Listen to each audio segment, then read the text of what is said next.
Hello everybody and welcome to Top Tier Tutorials episode 2. My name is Danurai and I'm joined by the ever French Aelz. How you doing today? Hey everybody. Pretty good. So, as you have probably seen on Twitter, because I plugged these projects like nothing I've ever done before, Top Tier Tutorials is a series where we go through the entire Soulcalibur 6 roster with character specialists, especially those who compete in tournaments and who we consider top tier competitors. And today we'll be going through Tira, her stances, her combos, her tech traps, her strengths, her everythings. So to start off, Aelz, tell us a little bit about why you picked this character and a bit about you as a competitor.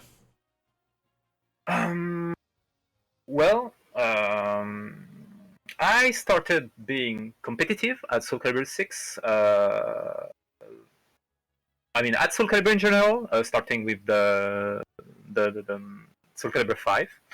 And I was playing Alpha Patroclus, and then on Soulcalibur 6, I wanted a character feeling a bit new, with a few gimmick mechanics, and Tira was a very appealing character. She has a nice aesthetic to her, so I was thinking, why not, And also, during my Soulcalibur 5 days, I was a big fan of Shining Decopan, who won EVO with Tira, and so it became kind of my inspiration to pick this character and main it in this game. For my Soulcalibur 6 career, I've participated. This is the first game where I've participated in offline tournaments, and I had quite a bit of success with the tournament I participated in.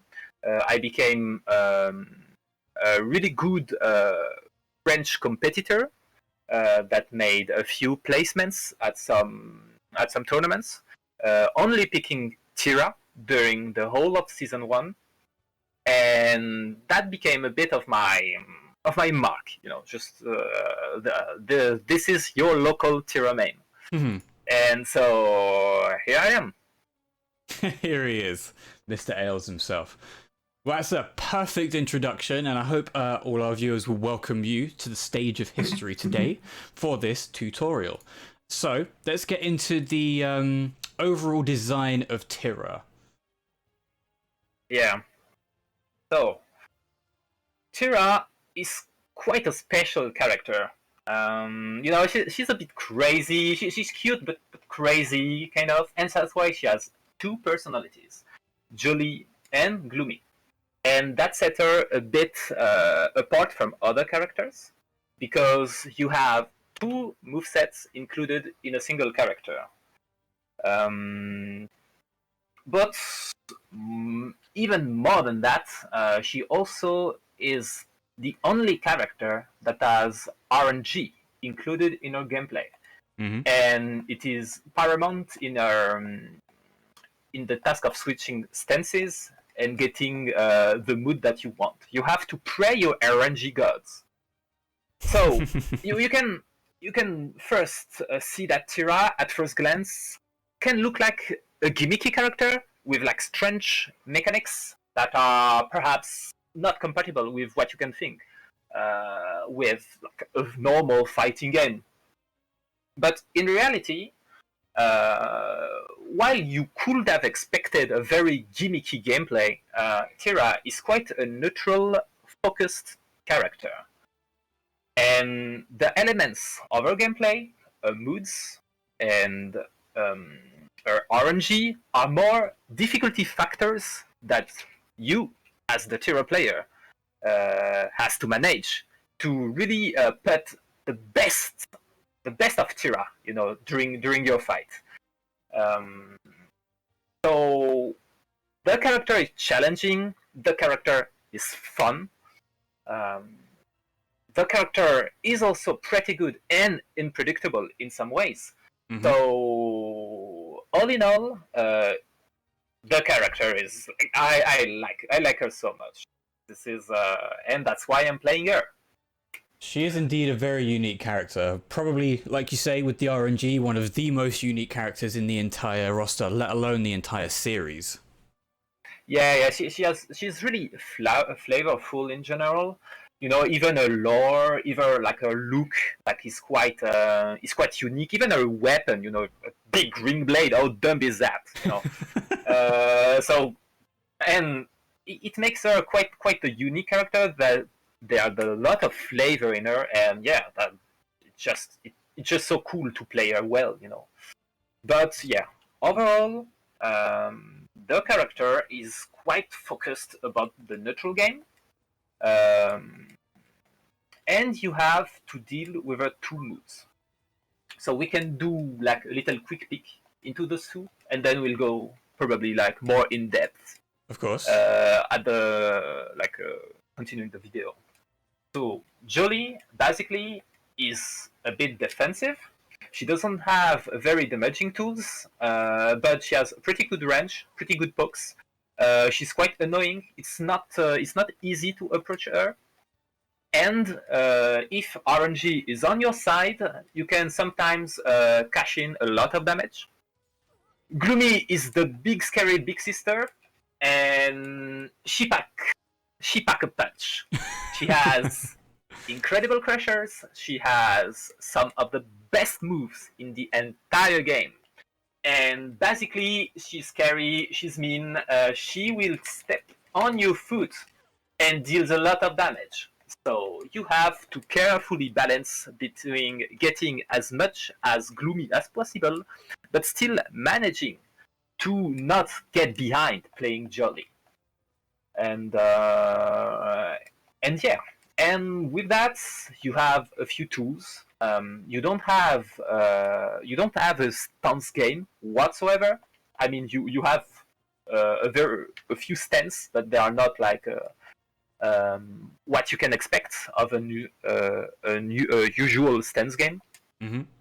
So basically, you have to rely on your spacing, on your zoning, on having some good whiff punish, and on respecting like frames and all.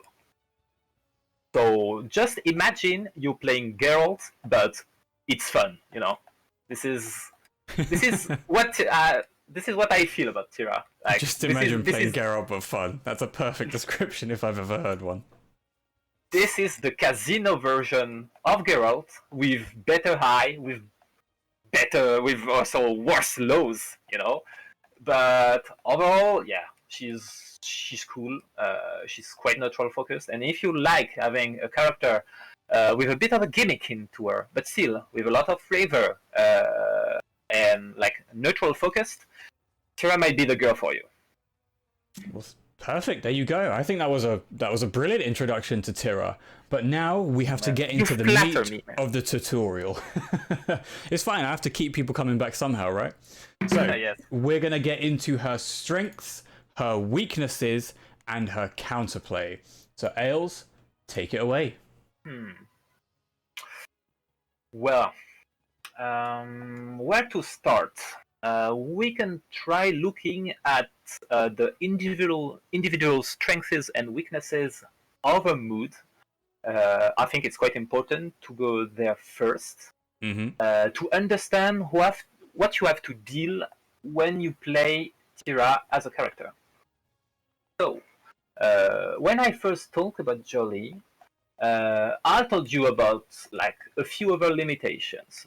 She doesn't have great mix-ups. She doesn't deal a lot of damage, but she's annoying.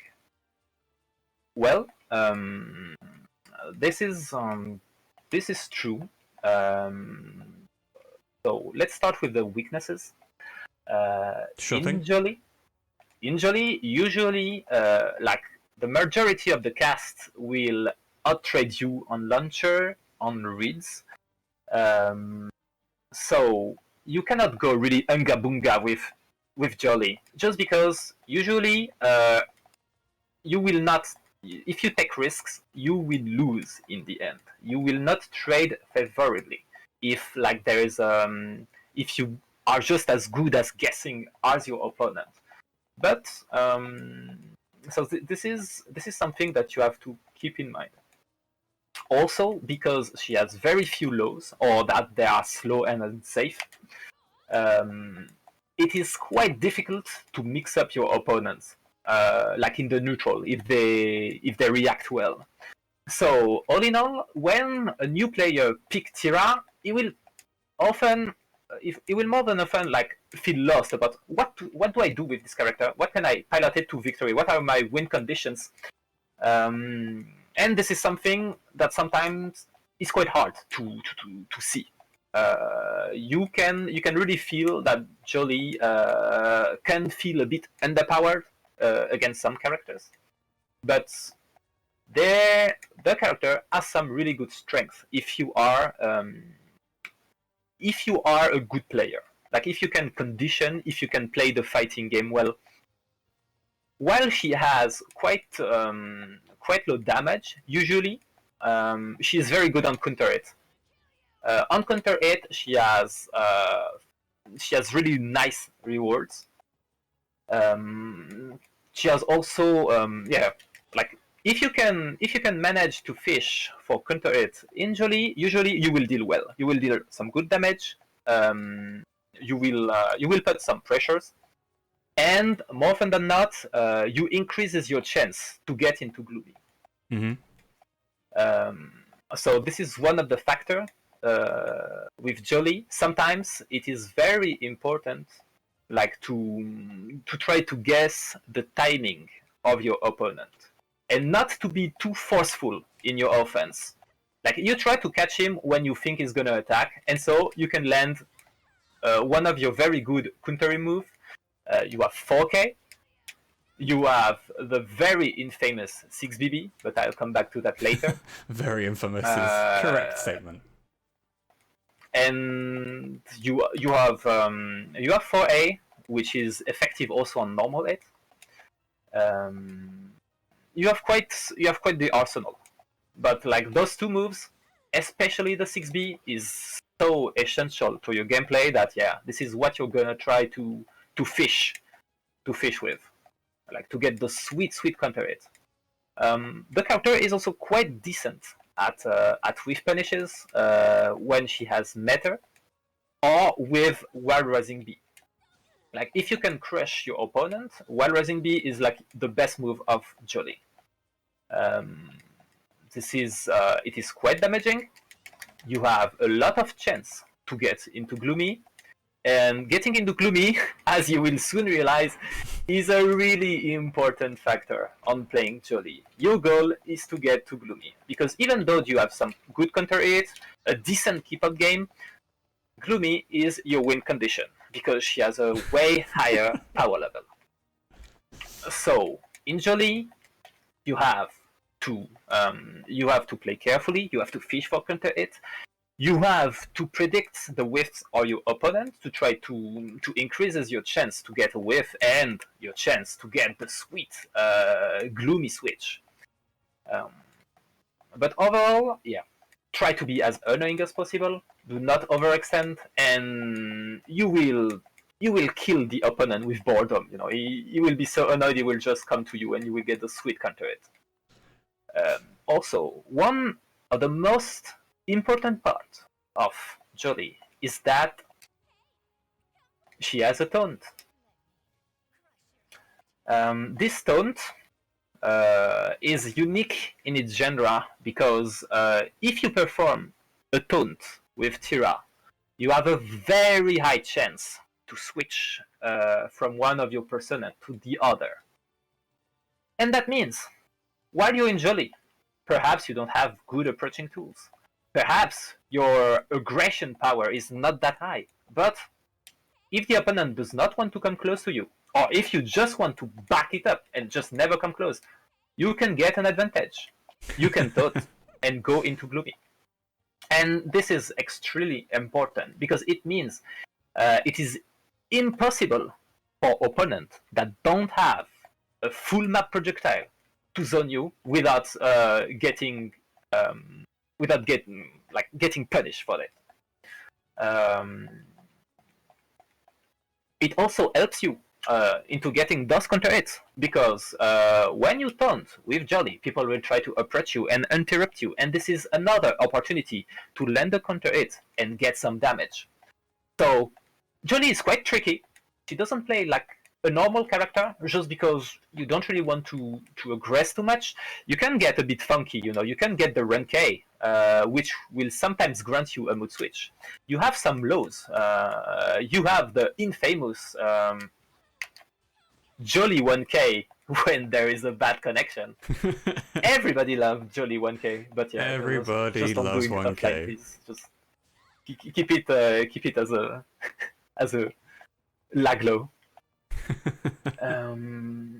So yeah, to resume what Jolly is: good box, good keep up game, pretty good on counter 8, is quite scary with meters, but cannot be zoned effectively if the opponent doesn't have like extreme good range. But she lacks in mix-up power, in damage overall. She doesn't have very good horizontal moves usually, and if she wants her to use some move that have rewards, she has to take some risk too. Like many of her good moves are unsafe or are heavily punishable. So yeah, this is a resume for Jolly overall. Okay, so that's then kind of the overall we can Jolly. switch to Gloomy. There we go. So I told you that Gloomy is quite the powerhouse, and yeah, she is. She has some incredible moves that are oppressive to any character in the game. First of all, Tira Gloomy is one of the best Punisher in the entire game. She has perhaps the strongest non-meter I-12 punish with 4K, dealing around 50 damage for I-12 punish. And she has also 3A, which is I-14 punish that deals around 64 damage. So any character that have like core moves but a bit unsafe, on being like -12, -14, will be hard pressed to use them against Gloomy, just because compared to the majority of the cast, she can punish you for quite a bit of damage if she blocks it, if she blocks your moves. Also, usually all her moves deal quite a lot of damage. A normal launcher deals like more than 70 damage. She has a horizontal launcher that can deal up to 60 damage and more. Her grabs deal more damage compared to Jolly.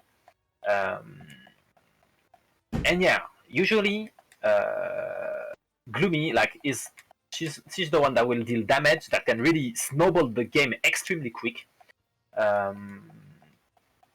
And yeah, she shares some weaknesses with Jolly, though. She still doesn't have strong lows, so she cannot really presses you or mix you up without grabbing you.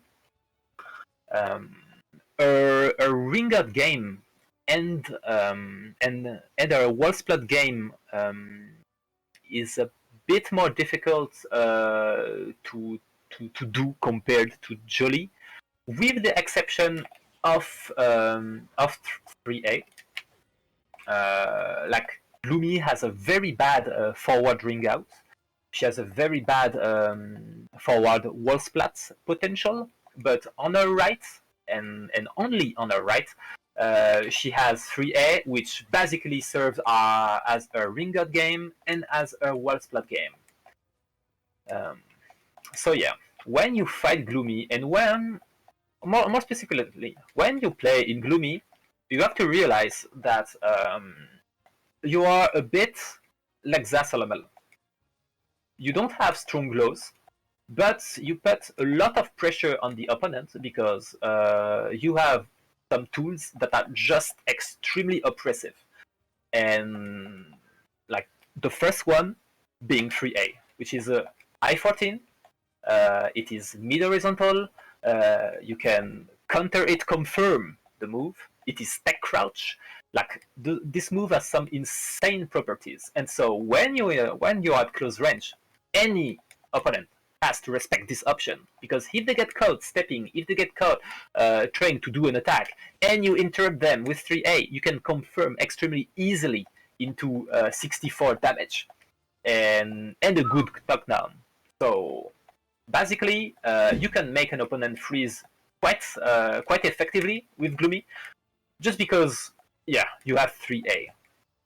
But more than that, you also have extremely good crushers. So even if the opponent is respecting you, you have a very good mid-range with one of the best launcher in the entire game, 3B.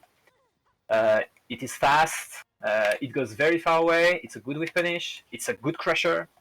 Once again, it's a launcher that does a bit of everything.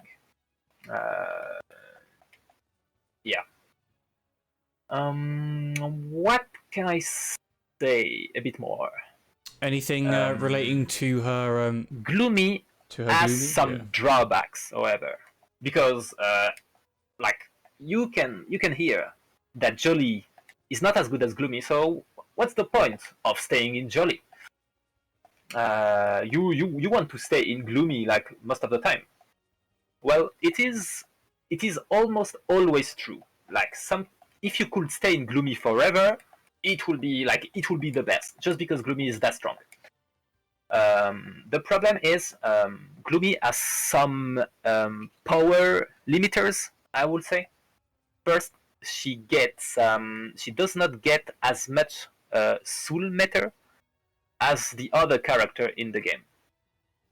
When you are in Gloomy, you gain around 40% less meter, usually. And it is extremely important because Tira is very dependent on her meter, but we'll get to that point a bit later. She also do self damage. Like all her good moves inflict damage upon her. So when you're fighting Gloomy, you do not fight a character that has 240 HP, but usually you fight a character that has like 10% less, something like that. And this is quite a bit of a factor, because sometimes those points of HP are really important in very in cutthroat battles. And also, if you really want to use the best moves of Tira, best combos, the thing that do the most damage, you have to sacrifice your Gloomy to go back into Jolly. Like, for example, I talked a lot about the 3A. 3A has two follow-up. It has 3AA, which deal 40 damage, and it has 3A A plus B, which deal 65 damage, and knockdown. I mean launch, so it can wall splat, it can rig out, etc., etc. If I do 3A A plus B, there is a very, very high chance, around 90%, that I switch back into Jolly. So if you want to use those very powerful moves, sometimes you have to discard Gloomy and go back into Jolly. So this is quite the balance that you have to keep, because if you use all your powerful moves in Gloomy and go back to Jolly too many times, you can fall behind because you will spend most of your time in Jolly. But also, if you stay too long in Gloomy, perhaps you will not get. Perhaps first you will not use a powerful move, and perhaps so Gloomy will not be as powerful as you would expect her to be. But also, you will not gain as much meter. You will have, the thought of losing quite a bit of HP with your character. Perhaps also you want to have some of Jolly's strengths, like a poke, like being good at keeping out the opponent. So once again, this is a delicate balance that you have to maintain, and it is with your experience in matchup, in how to handle Tira, that you will probably have your own playstyle And this is one of the really cool facts about Tira 2. You can play Tira in very different ways. You can have players that focus on getting the maximum amount of switch.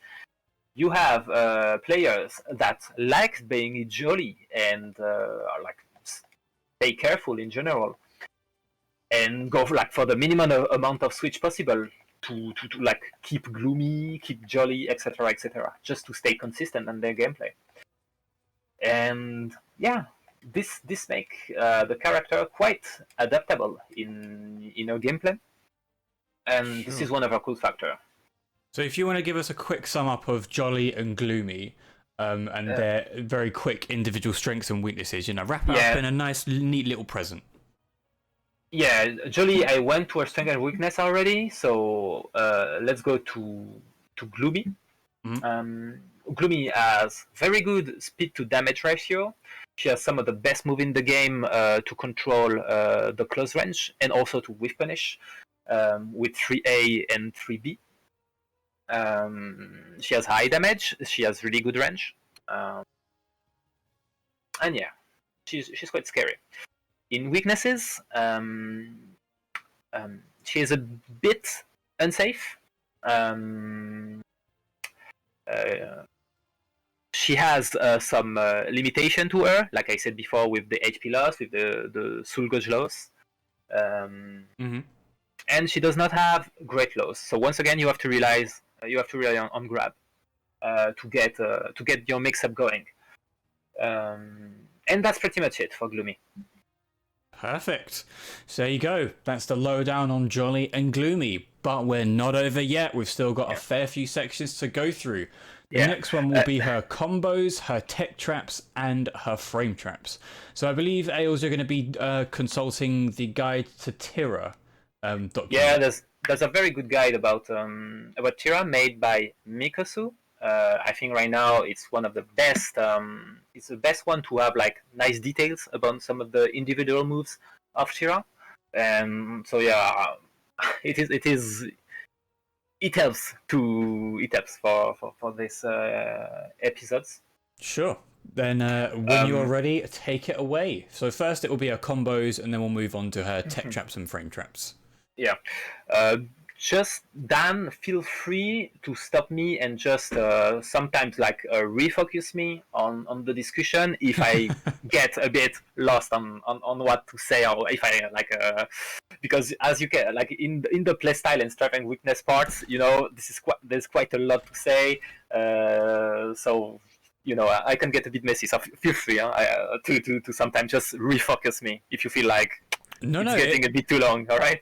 It's genuinely really helpful, at least for me, because every character in the roster has some new things to learn, especially for people who don't know them down pat 100%. And I mean, I'm sure the people in the chat who don't know her quite that well would appreciate a more in-depth tutorial that they can refer back to. So to answer your question, Ghost Tier, this will be uploaded onto YouTube, as will the previous Rich Sticks one that I did last week, and all subsequent ones as well. I will plug the YouTube channel at the end, because right now it's not my time, it's Aelz time. So Aelz, continue. Yeah.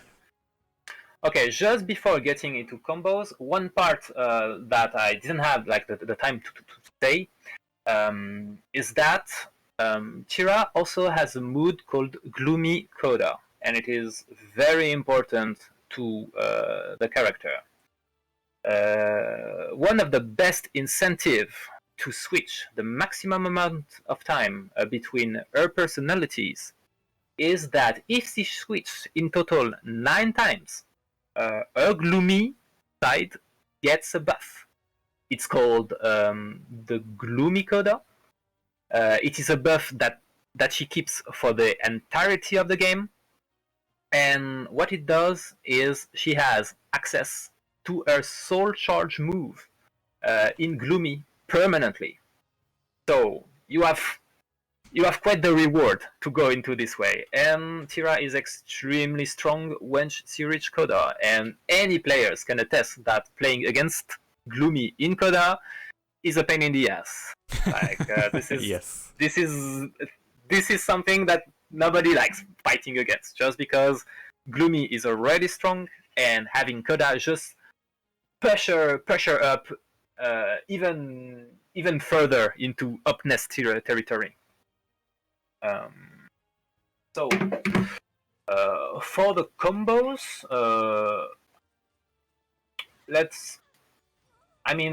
there's quite a lot of combos to go around. Perhaps you want So basically, her bread and butters, basically.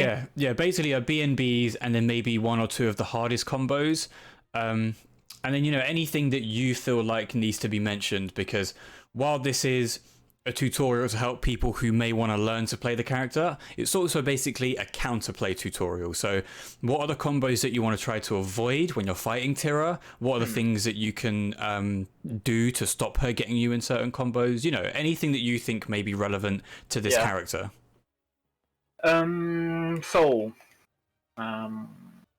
Let's go to a few bread and butter combos. Like first, in Jolly, all good combos and safe combo starters are verticals. So you will see a lot of Tira in Jolly using the 6-6B. The 6-6B is a vertical launcher. It's not too slow, it's not too fast, it is safe on block, and it has a decent reward if you hit the opponent. This is really a good move, and it is core to our gameplay. So with this move, you have a few routes that you can take. This is you have 6-6B, 6BB.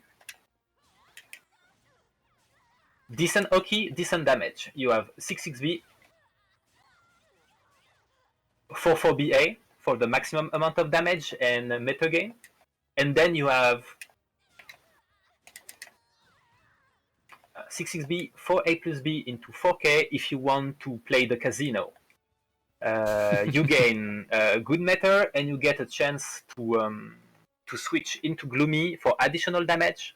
The chance for the switch is low, and the damage in itself is the lowest damage of all of the one that I showed you. But sometimes you have to fish for that chance. Also, with 6-6B, you have 3B. Basically, same routes. Excuse me. And also, of course, you get access to your critical edge if you manage to launch your opponent with that. Then one of the most interesting moves of Tira in Jolly is her Wall Raising B. She has a few options to do there.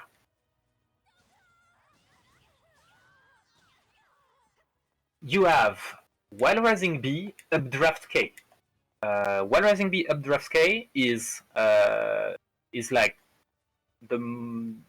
good in damage, and also you have a chance to switch, but this chance is low.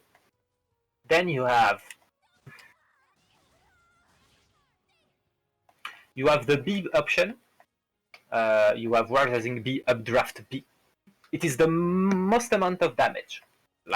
It's a little bit more than Wall Raising B, Updraft K, but it's the most amount of damage. And then you have, it's the lowest, this combo, Wall Raising B, Updraft A, is the less amount of damage, but you have the highest chance to get a Gloomy switch. So, since it's a very important move, you will have to think about what do you want when you get the Wall Raising B. Do you want the Gloomy switch? Do you want the maximum amount of damage? Do you want a nice balance between the two? Then you also have counter hits. Counter hits with perhaps a most annoying move, the 6B. 6B is fast, 6B tracks a lot, 6B has quite a bit of range, 6B also is tech jump. So you can see that it has quite a bit of properties. It has a string attached to it with 6BB and 6BK. So it is very difficult to contest the 6B usually, and it's one of the best neutral move. Like it's one of the best move in Jolly, without yeah. So this move has really interesting properties in counter it. First, if you only do Jolly 6B, you are at a very nice frame advantage. And you have combos when you get a counter hit with your string.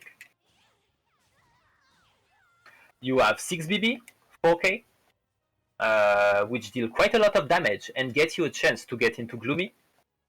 And you have 6BK. It has a very far ring out range, and it has some wall splatting capabilities.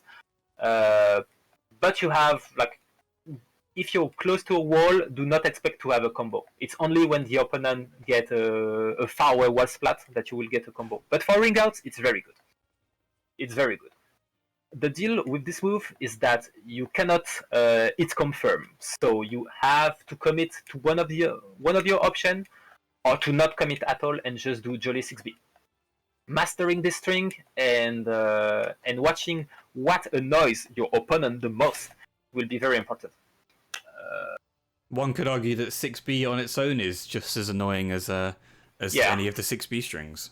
Yeah, 6B on its own, since it's very difficult for the opponent to confirm any of your strings. The safest approach to 6B is just keeping guard, and this is very good for Jolly because that means you get free pressure. You're in their face, they don't want to attack, they're freezing a bit. Perhaps they want to punish one of your follow-up. And so that makes it that you have mental frames, or that you have, like, if the opponent is stepping to avoid the 6BK, for example, you have some frames to get advantage of. Now, if you're the opponent, how do you deal with this move? Well, you have to get into the head of your typical Tira player. Because you cannot hit confirm the Jolly 6B, you have to think on what is the expected outcome of the 6B. Do you think the Tira player will get a counter hit? Do you think I'm getting the counter hit? Do I think I'm not getting a counter hit? Do I want to just pressure you? And this is quite important. Because if you think that you will get a counter hit, like you're reading the timing of your opponent, you think that the opponent is gonna mash or something, and I'm doing my 6B, the thing that the Tira will do to get the maximum amount of reward is 6BB. This is the move I do when I expect a counter hit. This is it. Like if you see that the Tira is a bit trigger happy over 6BB, and that she thinks she thinks that she will get a lot of counter hit, you step the 6BB, you have a really nice punish, as long as you don't get into the back hitbox of the ring. Then you have the 6BK. The 6BK usually is the safest option when I think when I think that the opponent might step my follow-up and I'm not sure I'm gonna get a counter hit. I prefer to do 6BK.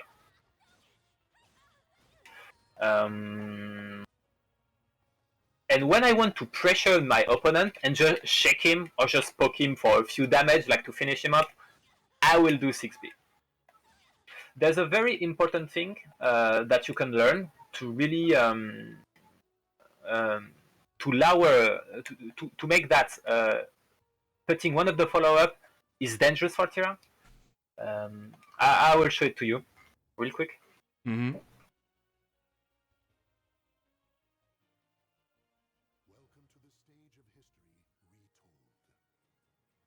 I'm gonna take the red So Tira. with the 6B series, you've gone into a lot Yeah. of depth with that. Outside of so after you've shown us this this other example, Yes. what other combos can she do in each of her gloomy and jolly stances? I'm gonna just show you this option select with the Mhm. 6B because I think it's like lots of player wants to learn that. Oh, of course. Even I do. I need to Okay. learn the 6B counterplay. So, yeah. Oh, sorry.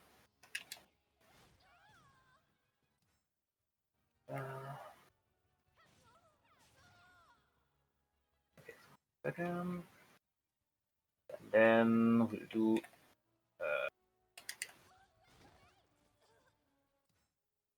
So, let's show you that. Also, if I fail this option select, please don't harm me. I'm bad in the mirror. Please don't. Kick you off the Okay. show. Okay, one second. You do a little Twitch deck.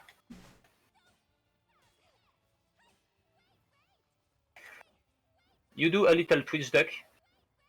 That means you're safe on the 6BB, and you will punish extremely harshly the 6BK. Ah, sorry, I wanted to do 3B. You can do things like that. So you can make the Tira do a lot more 6BB.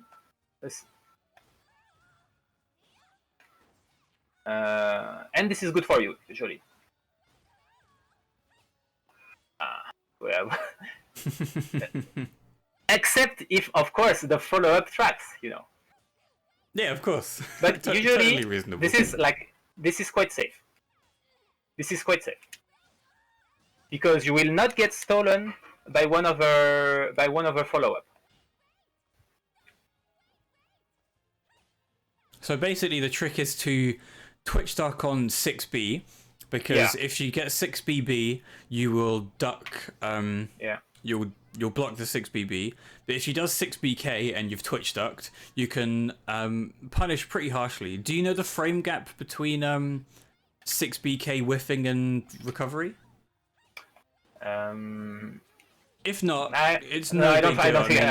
Yeah, I mean, at minimum, I guess it will be something like an I-14 or an I-16 punish. So you can probably do any wall rising move that is not too slow.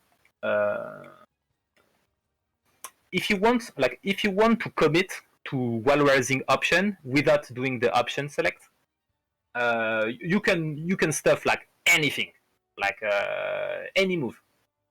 But if you want to confirm, if you just do this little Twitch deck, usually you can get a wall raising B or your critical edge or something like that.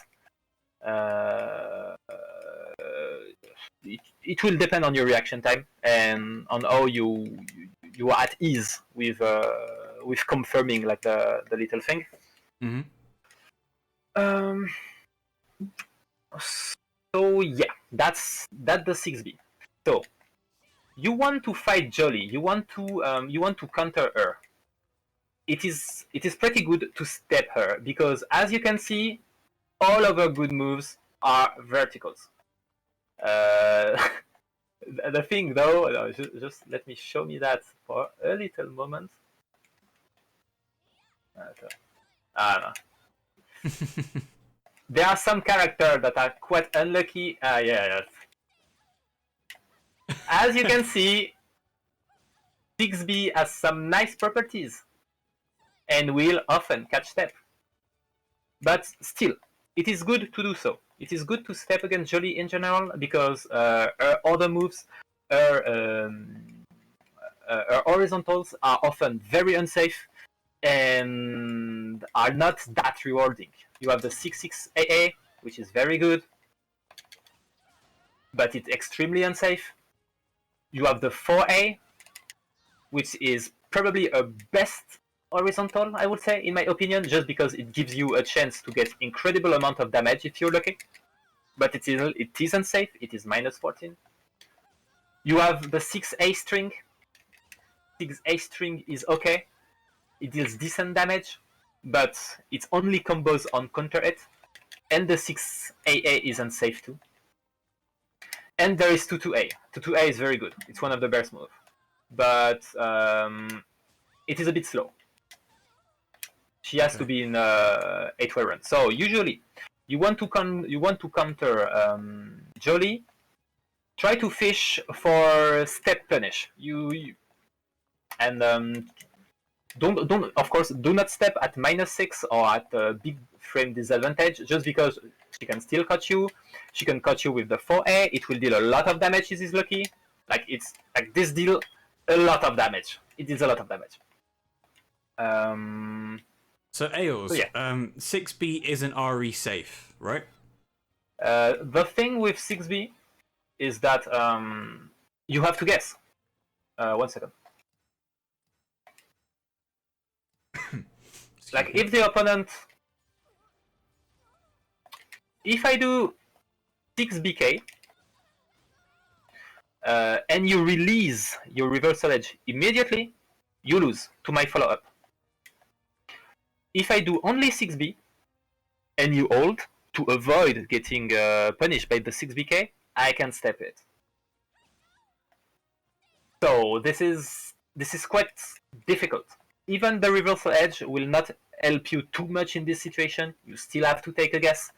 And the outcome can be disastrous for you. It's not always a bad idea though, because once again, the Tira cannot hit confirm whatsoever. So if you think she's gonna just rip the 6BB out or the 6BK, it can be an option, yes. But be careful about that. Be careful, because to beat the follow-up, you have to hold the reversal edge. Lovely. Yeah, and if she only is annoying you like with her 6B, you don't have you cannot hold it. So yeah, this is a mix-up. This is a mix-up for the reversal edge. Yeah. Perfect. There you go. Reversal edge question answered. So you were talking about her horizontals and her verticals in Jolly. Yeah. Yeah. In Jolly, you have a few horizontals. The one that are really interesting are 2A. 2A like has a really big range for a 2A. Like Tira 2A is one of the best. Like it will beat a lot of backstep setups that other character cannot beat with 2A, for example. So you have to respect that. It does not deal a lot of damage, but it's good frame advantage. It has good range, so she can check your movement with it. She has 6A, which is her longest range anti-step, but 6AA is -14, and strangely 6AB is a low, but is only -8. One of the things that you can do against this string is either block, or you can GI both follow-up. They are on the same timing, and you get a level 3 GI. Because the 6AA is unsafe, more often than not, people will go for the 6AB. But because Tira was a character that's been played in all the games, a lot of people are used on on this string. So you will see a lot of people ducking like by instinct on your 6AB. Like they expect it to come out. Yeah.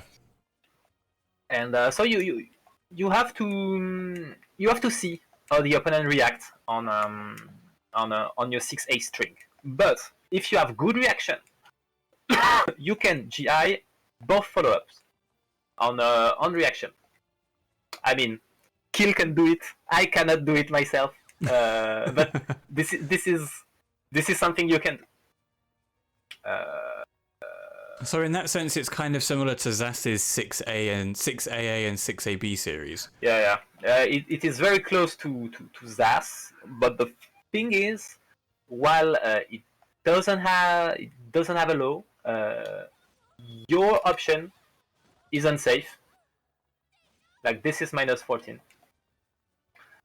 and it deals quite it deals less damage overall. But in terms of the GI timing, it's a very similar thing, is that Yeah. You can basically GI it at the same time you would do either of the moves, so 6AB and 6AA. You can do that completely, yeah. So don't let you abused by a Tira just like trolling you with that. Also, as you could have seen, 6AA wall splat. So if there is a wall behind you, you can expect a Tira to try to see, like, do you want to duck or follow up and get wall splatted for quite a bit of damage? Basically, if you are against the wall, Tira has some incentives to use her 6AA. Keep that in mind. Yeah, 4A is perhaps our most important. Is perhaps a more important horizontal in Jolly, just because it has the possibility of having a ridiculous reward. 6/6AA is not that much of a step killer, even though it can use as that. It's a very good approaching tool because your tech crouch, it's pretty fast and it goes a long way. And as you can see, it wall splats as well in certain directions. Yeah. The thing is, you don't get a combo once again, but you can ring out with that. It's pretty good. It's a mid horizontal, so once again, it is those kind of moves that will check a lot of options from the opponent. The problem with Jolly is that this move is extremely unsafe. It is minus 18, and the 6/6A standalone is minus 16. So you have to be careful playing as Jolly with your horizontal. Do you want to commit to the 6/6A? Do you want to just do 6/6A? Like it is. This is something that you have to think about. Is there other thing we can look around? Do you have question about Jolly that you think needs to be answered? If anybody in the chat has it, personally, no. But if anybody in the chat has one, that would be great. Yeah. But in terms of gloomy combos now, because we've seen the Jolly combos. The gloomy combos are the more exciting ones to watch and to also, facepalm at. So if you want to give us a little demonstration what they are and how to counter them and what you can do. Yeah. So gloomy, this is the big damage. This is everything you want as a Tira player. What are your good tools? First of all, okay, just to make a point, Tira in general is not a very execution-based character. Like her combo are quite simple. There are a few where you have some tricks to them, but otherwise the difficulty in her combos are a switch RNG. Sometimes you can switch into one of your other persona during a combo, and you have to adapt to that if you want to continue your combo. But her combos are quite easy. So if you dislike high execution, Tira is pretty good for that. But let's go into the exciting combos. Here we go. Okay, let's drop Coda for a bit because it's cheating. 3B, her launcher, off with punish, one of her best crusher. She has a few things to do with 3B.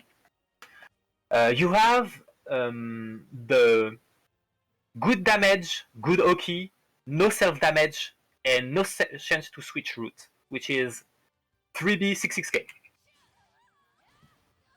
Also, you slide on the opponent face. So, it's pretty good, man. I said there is good Oki because in this situation, 2k is a force block. So you can rack up a bit of damage. And if the opponent want to duck it, if it's crazy to duck on your 2k, okay, well, you have BTB plus K. Yes, you do. And yeah, this is decent damage. You know, this is decent damage. Then you have the damage combo, which will give you also a switch into Jolly. It's good damage. It gets you into Jolly if you want the switch. One of the problems is that you don't get a good Oki. You don't get that much more damage, and also there is a bit of self-damage that you do on yourself doing this combo. But usually, if you want to kill, if you want to do damage, and if you seek a personal switch, this is the combo you go for. There's also this little combo. Excuse me. Sorry. With 4A plus B. 3B, 4A plus B will ring out on your right. So you have to keep that in mind. It's pretty good. Can you also get a good wall combo off of that? Not really. Not really? Yeah, Okay. I'm gonna check. I don't think so. You can have some good combo with this move, standalone, but that I think the wall splat is a bit too low. Yeah. It's a bit too low, unfortunately. Okay. It's good to know that that move, if you're by a wall, isn't really a threat. But as you saw there, if you tech into it, you can be 3A'd. That's some tech trap, but once again, it's quite.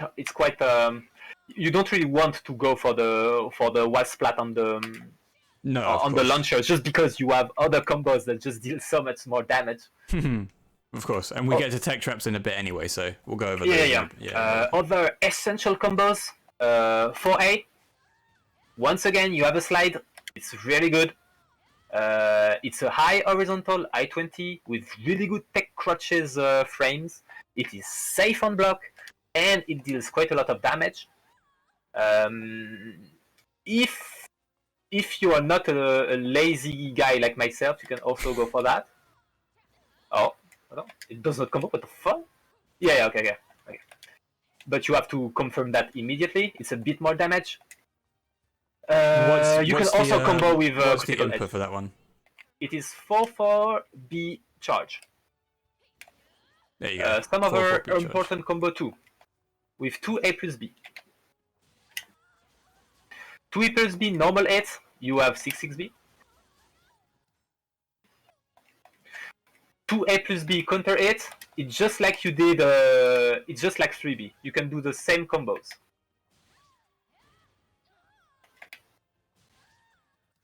But yeah, so try to confirm if it's a counter 8 or not. Do the appropriate combo.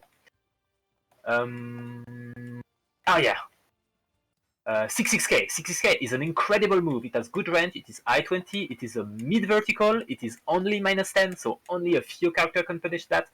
You have the counter-hit version, which is the infamous slide, of course, but you also get really good damage on a normal hit. Your only combo without meter or anything is with 6-6B. But it's still very good damage. That is incredible. I mean, the slide, when you slide on their face, also looks really cool. So, plus. Yeah, man, the character has really great aesthetic to her. Like, you cannot deny that. Also, in Gloomy, you have 2-2A. Like, 2-2A, when you're in Gloomy, you can do more compared to Jolly. Like, in Jolly, you could do boop, like that, the combo stop, unless you have a switch. In Gloomy, there is another combo you can do. Sorry. You can do that. Oh, fuck. You can do that. Basically, with 2-2A, you have 3 AA plus B, which is combo. You can also do the I would say the gentle version. You can do 3 the AA. non-enhanced version, yeah. Yeah, the non-enhanced version. You can do also that. 2-2A, 4K, 6-6B. Like, as you can see, it's a mid-horizontal. It deals quite a bit of damage. Also, if the opponent has a wall on the right, well, he's gonna get a ton of damage too. So yeah, think about this move. A thing that you have to consider with 2-2A, you cannot combo at all range. Like, if I do...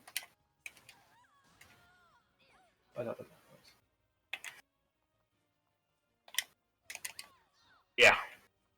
Like in this instance, the 2-2A combo is a bit range dependent. No, it will hit there. It will hit. Yeah. But if you think your 4K or your 3A will not hit, you have you can do AA. A bit too far. Yeah, AA is farthest range, but you can also do BB. So that works. You have a few options with the 2-2A. There's also a very good move that I have yet to showcase. It is the 6K.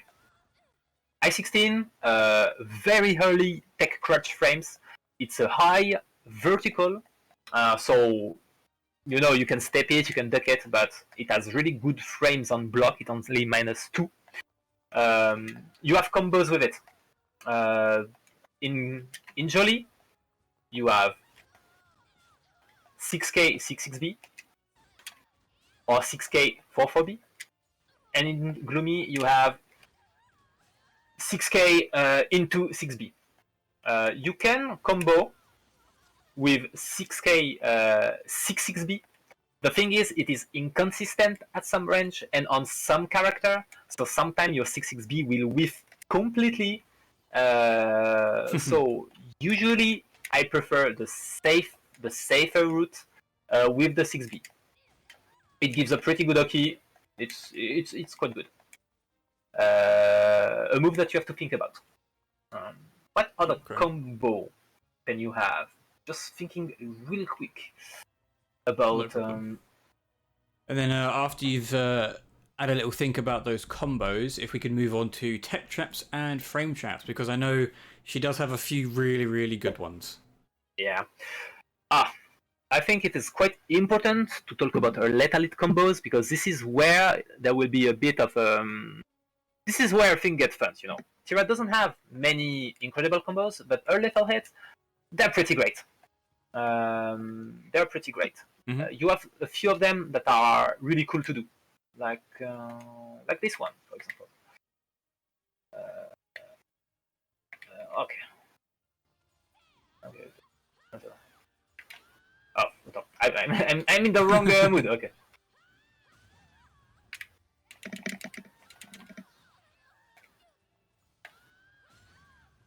Okay. That will not work. So you have to duck, delay, and do while raising B plus K. That's not 12. I'm a scrab, holy shit. Yeah. There you go. So it's while rising B plus K. While raising B plus K into updraft K, or B, or A, you know, if you desire one of these options. Oh yeah, you have this combo, it's gonna be good. Oh man, come on. There is a difficult version to this combo if you want some additional style points, and there is an easy version. Let's do the easy version. Oh, sorry.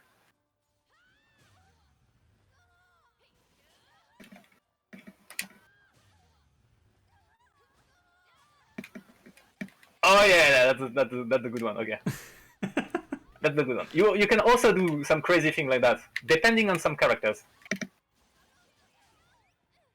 That's a lot of damage. That's a lot of damage, yeah. I don't know. I'm gonna just come. Come on, okay. She doesn't want to stop attacking me, come on. So yeah, on normal hit, usually your combo routes are quite simple.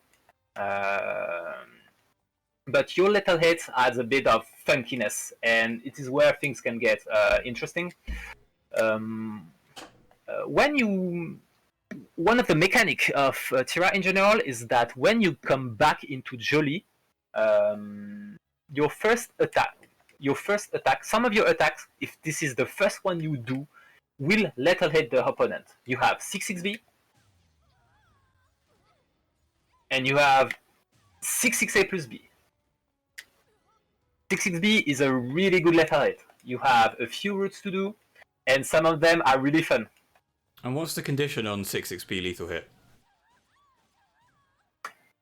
If you went back into Jolly, and this is the first move you do that hit the opponent. So basically, the 6-6B little hit will activate if I do not whiff a move, if 6-6B do not get blocked. It must hit, and it must be the first move I do. Okay, alright then. So once you've gone into Jolly, it's the first move you do, and if it hits, it will lethal. Yeah, and you have some funky things to do. Gotcha. So you have... this is the normal combo. Like for optimal damage without matter.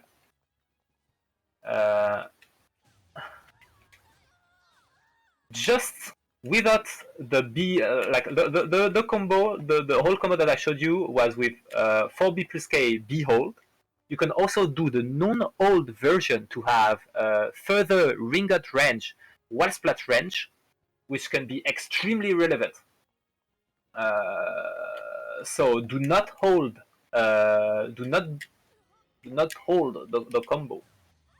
Do not do this move and do this one instead if you want to ring out or if you want to wall splat. You also have... yeah, this is pretty fun. This is 4-4 A plus B AAA. It gains an incredible amount of matter. It is pretty good at ringing the opponents out, and also you have some control. You have some control on how you move. So it happened before that I made some funky ring out with it, and you have to experiment with it a bit to be confident with how this move behave in your combo. Then you have 6-6 A plus B lethal hit. Oh fuck, sorry. There is the easy route, which is a nice 9B.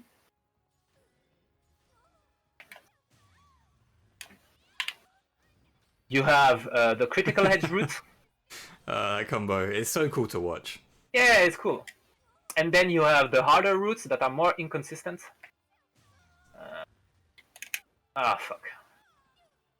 Please, Decopan, don't watch me. I bet you's in the chat right now watching, thinking, who is this terrible Tira?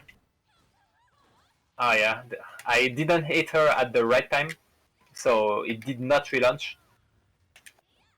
Yeah, it's quite complicated. Not sure I can pull that off right now. But just to say, if you want to get technical, the little hits of Tira are there for you. They do exist. Yeah, also, this move exists. Oh yes, everybody's aware of that move. This is a really... This is the best level 8 in the game, right guys? And what's the condition for that one as well? After you lost a round, if 6B is the first move you do and it hits the opponent, it will lethal hit. And that's the Jolly specific one. Yeah, Gloomy, this is the Gloomy specific one. Gloomy, like yeah. Jolly, when you go back into Jolly, you have the 6-6B, you have the 6-6A plus B, which are really good moves. Gloomy, it is a bit harder. You have to lose a round. And then this is the same condition as Jolly. It is the first move you have to do, and it has to hit. So it can be quite tricky to perform this lethal hit, but with experience, you will see that it's doable. And if the opponent is freezing in your face, at least you have a free gap close, and you can just be menacing. You want to move, and you want to contest me, and you can get the cheeky little grab. If you think you cannot get the lethal hit. If you want to give us a summary of her lethal hits in both Jolly, her lethal hit combos in both Jolly and Gloomy, we can move on to her tech traps and frame traps. Yeah, her best ones. So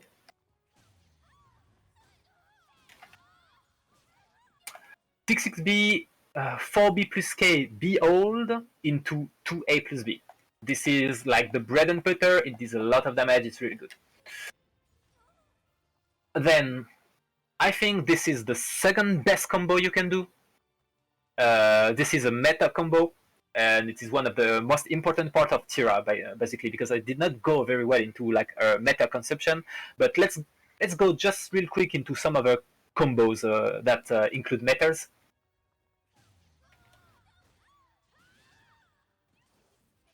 Ah, fuck! I delayed that a bit too much.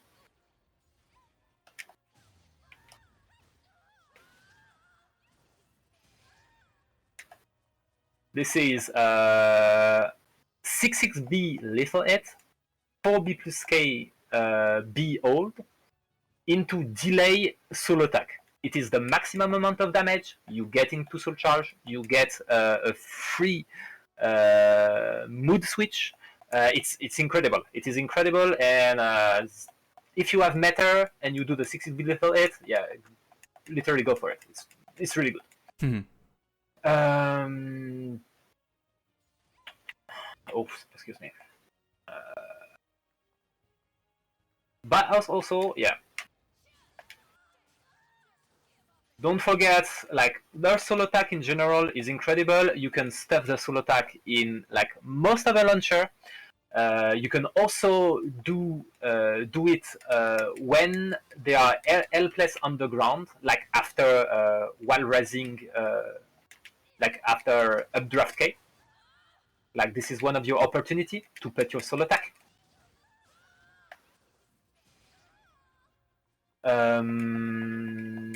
Yeah, some soul charge combo.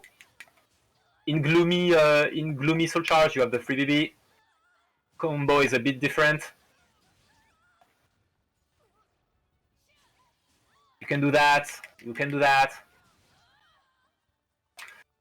Oh yeah, there's this really cool combo also. Okay, just come on. Let's have some fun. This look, it's really cool. No, I agree. It is a very cool looking combo. Oh, the wall stopped me. Yeah.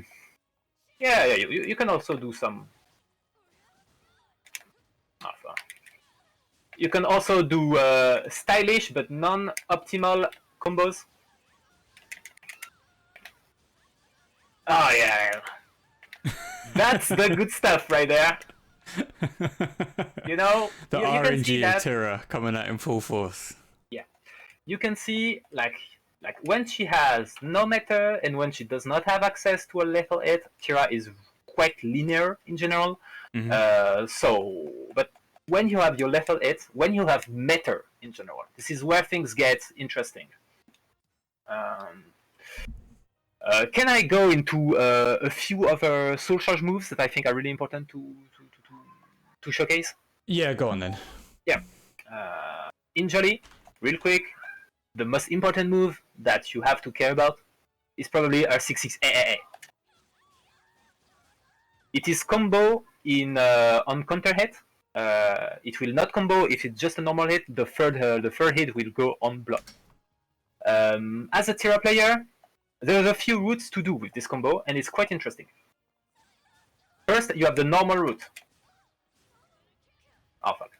I'm so fucking slow. It's okay.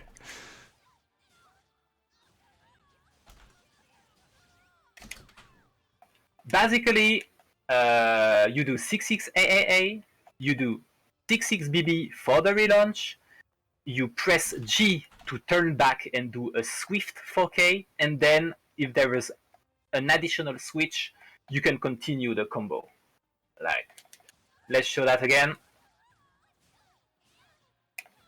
Yeah, well, just imagine my fucking K is a 4K, okay, alright? Okay, and then I'm an execution god, alright? Okay. But you have also other things to do. If you have, if your soul charge is gonna run out, you can also do that. Delay into 236K. It deals quite a bit of damage. If you delay, it deals like 70, something like that. A little bit more, and it will increase the chance of it will get you a quick mood swap because of 236K. So yeah, this is this route, but there's also another one that I really like.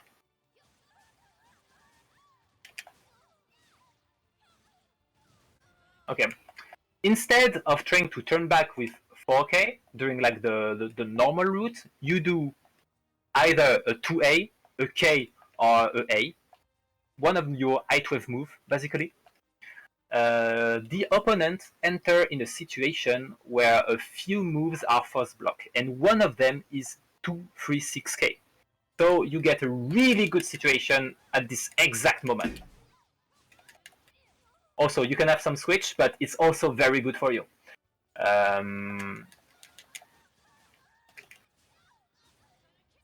Because even if, like right now, after the 2A, if you're in Gloomy, 6B is a force block, and if the opponent does not stand up, he will get the full. He will get 6BB full combo on the ground. So the opponent has to block immediately. And if you stay in Jolly, the opponent has to be careful about 236K, because if it does not block low, this is a force block. So this is really good. This is incredible good Oki. Mm-hmm. There's also another good combo that I think is a most powerful tool in your arsenal. It's a combo with in Soul Charge exclusively in Gloomy. 3BB, 2A plus B. This. First, you can see it deals a lot of damage, but this situation after that is extremely painful for the opponent. There's a lot of damage. Yeah. A lot of damage.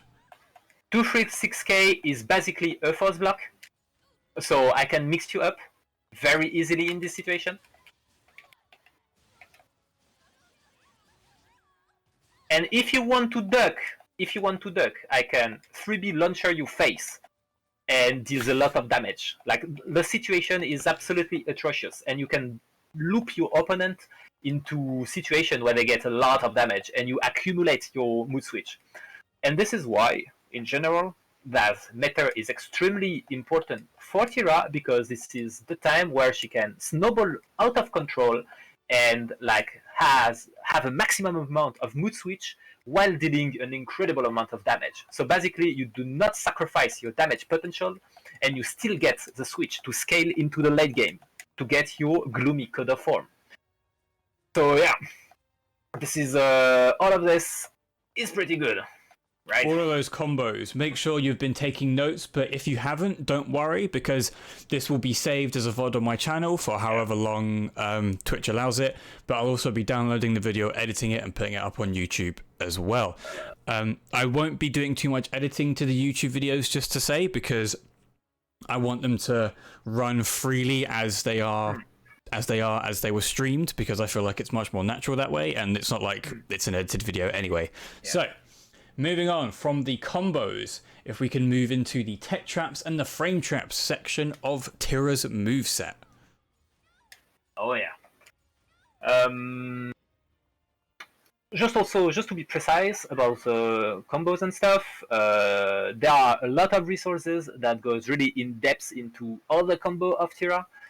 Since it is a bit difficult to go into all the combos there. We just go into the main ones, and the one that you basically have to know about when you fight Tira in general.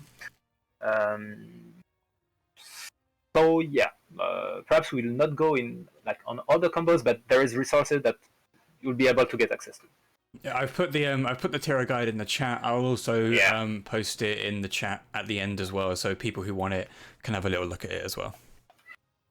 So what are her scary tech traps then? Tira doesn't have too many tech traps, but the few that she has are quite scary.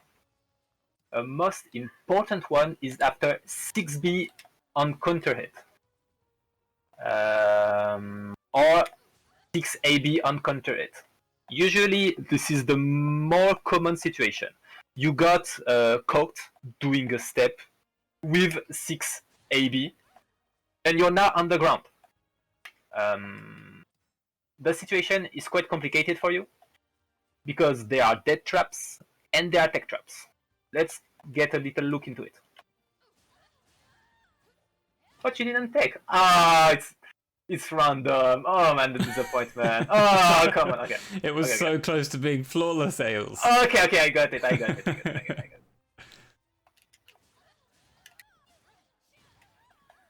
As you can see, if you tech after the 6AB, 6AK will tech trap every direction that you do.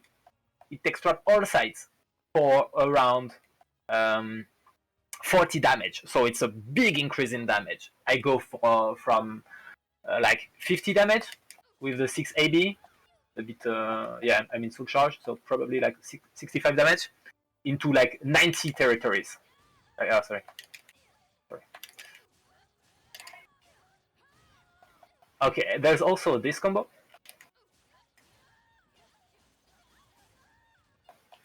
Which is also tech trap all side, but if there's a wall on my right, we're gonna explode. The thing that you have to think about is that those tech traps are a bit risky, usually.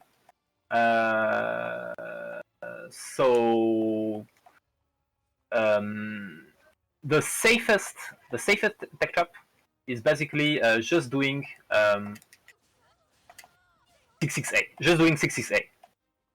It is the safest option because if you stay on the ground and you roll a bit, you can avoid my move and I can get punished for it. Mm-hmm. Right now she's just standing up, but like you can avoid the follow up in this situation. But the thing is, if you stay on the ground, what things can happen to you?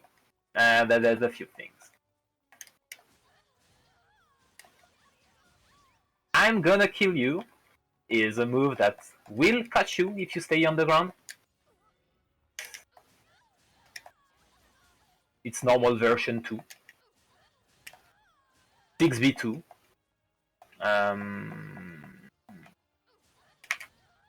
3v2.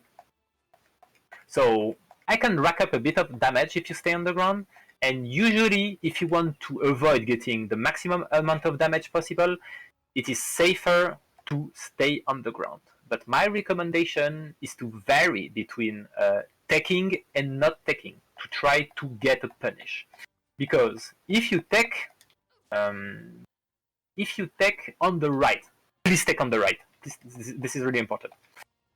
If you tech on the right and I do one of my death trap, I'm in a lot of trouble.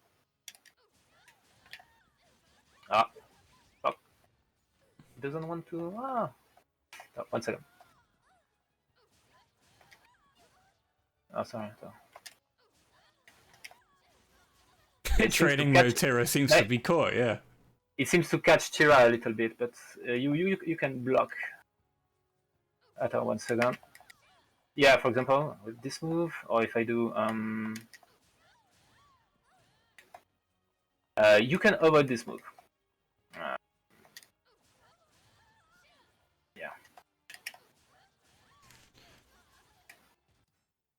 Yeah.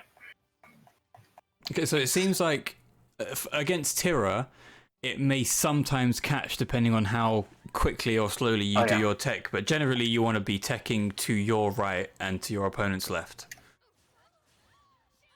Yeah, because if you take to your left, this thing can happen.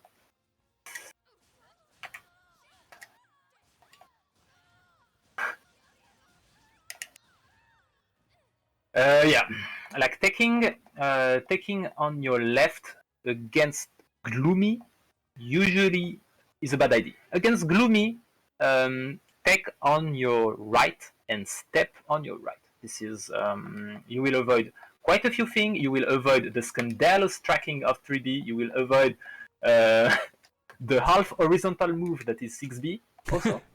Yep. Yeah, just a little demonstration. Yeah, look, oh man, she's stepping me. Oh yeah, man. It would be a real shame, you know, a real shame. Oh yeah. Yeah, we've all been a victim to the hitbox on 6B. This is something that can happen. Oh yeah, man. Sometimes you even have a back turn combo. Where is my back turn combo? Come on, I feel scammed. Oh yeah, there you go. Feels So, good, yeah, man. a little bit extra there for anybody who wanted to see how weird Tira can be. There you go. Yeah, but then if you step on the right, usually all the bullshit will disappear. Mm-hmm. You will not get tracked. It's like this is one of the habits that you have to learn to really to punish Tira in general. What other things? Oh yeah, there is this tech trap that is also quite important. Mm-hmm. It is on 66 AK. Oh, excuse me. Sorry. So On counter 6 it. AK counter hit, yeah. 66 AK counter it. One of the things that you have to know is that if you don't take there, you're gonna regret it. If I see somebody never taking 66 AK, I am very happy with myself. I will be very happy. Because... don't take! Come on! Oh my god. So in that situation, ideally, as the opponent, you want to tech. But if you don't, you get 112 damage. Yeah, you are very much like there's a big incentive to take there, because if you stay on the ground, like the risk for you is incredible. But once again, sometimes you can try to vary that. You can try to take that risk and like try to bait the Tira into thinking that you're a scrub and you will not take a 66 AK tech trap. Like you will just stay on the ground. Because if you take it, I am stuck in the longest animation possible, and I will. You can unblockable me, no problem. It will go. This is okay. So yeah, but usually try to take it. The problem is there's a few tech traps to it. If you step on one of the sides, I can catch you with 2A. This is not too much damage, but it's still like it adds up. It's add up like at the end of the day.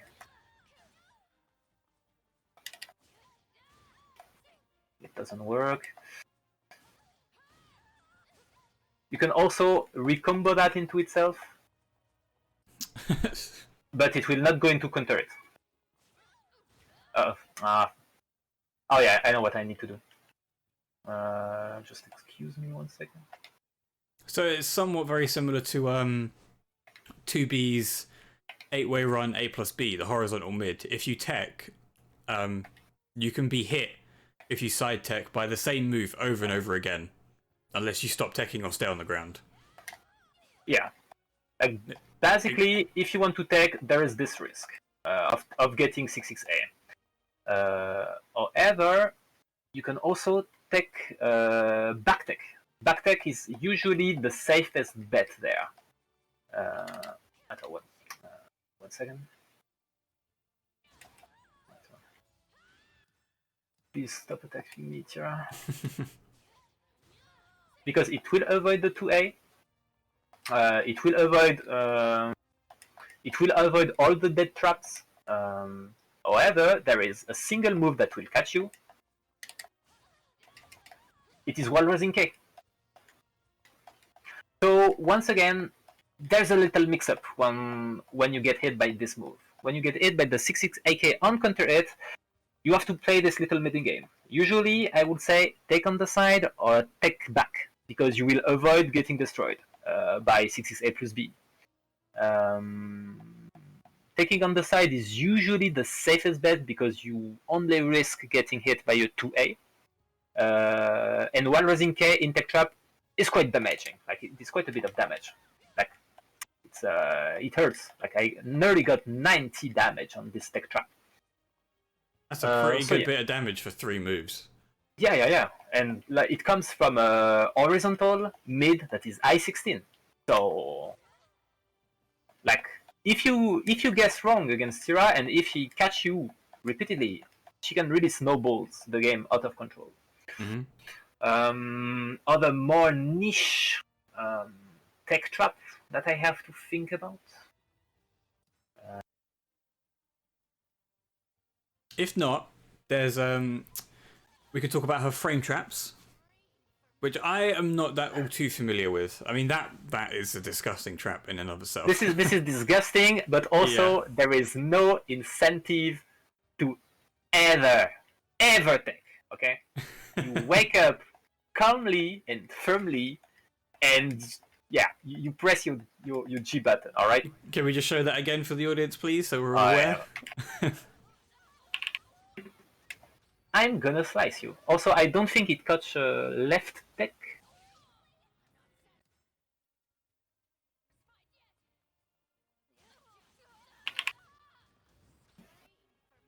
No, it seems to be legit.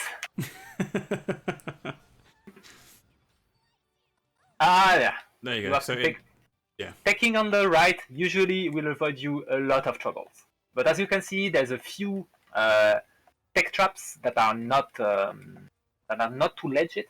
There is one that is absolutely not known at all, because it comes from a move that is not used at all. 4BBK is quite a gimmick. It's a gimmick move. But if you ever got caught by it, excuse me. 6/6 AA is tech trap all side. And that can make some interesting ring outs, for example. There's also this one, I think, but I don't really use that too much. One second. Oh yes, familiar with that one. Yeah, it's very good. It's very good, but I'm not used to do it. Perhaps at wrong, but like it's a lot of damage. 4/4 A plus B is a really hard move to place. Usually, it's only confirmed in some lethal hits. So having an opportunity to place this move is really good because, as you can see, she lights up like a Christmas tree, and this is really good for your mental state.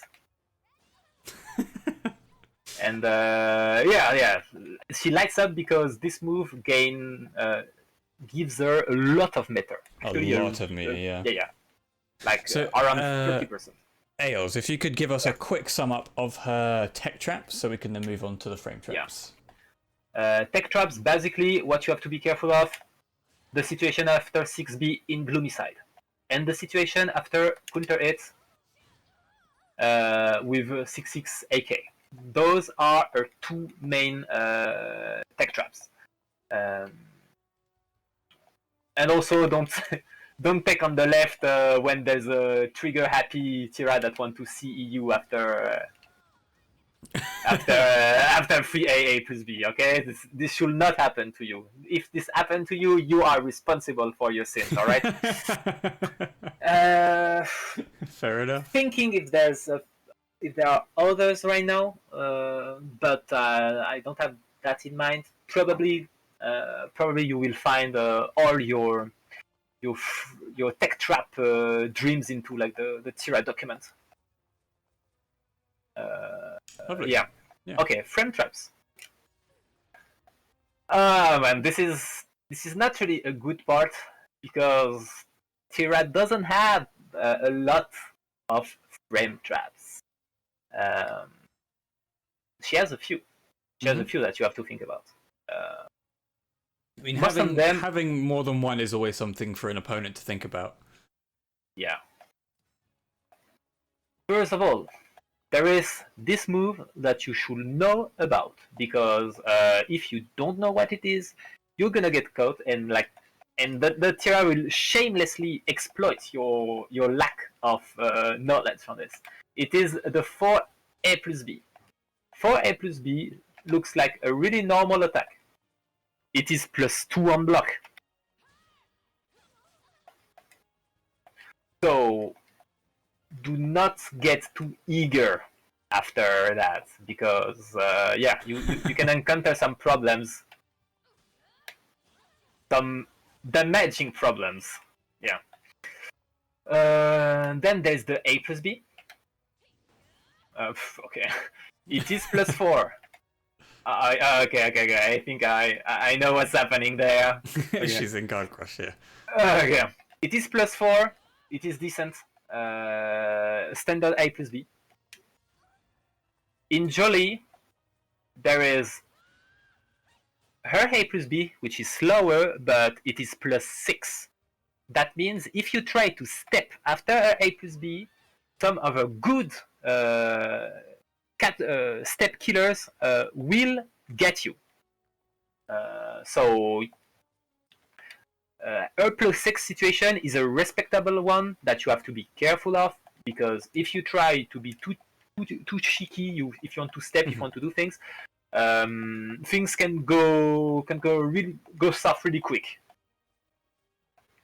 What does she have? And the AGI on the Jolly A plus B, what does that AGI? It AGI high and mid, any type of attack. I think except thrusting ones, but don't call me on that. Okay. The AGI is pretty good. It's like I-12 to I-18, something like that. So it's pretty decent. Yeah, it's pretty decent. Like, for example, if I do,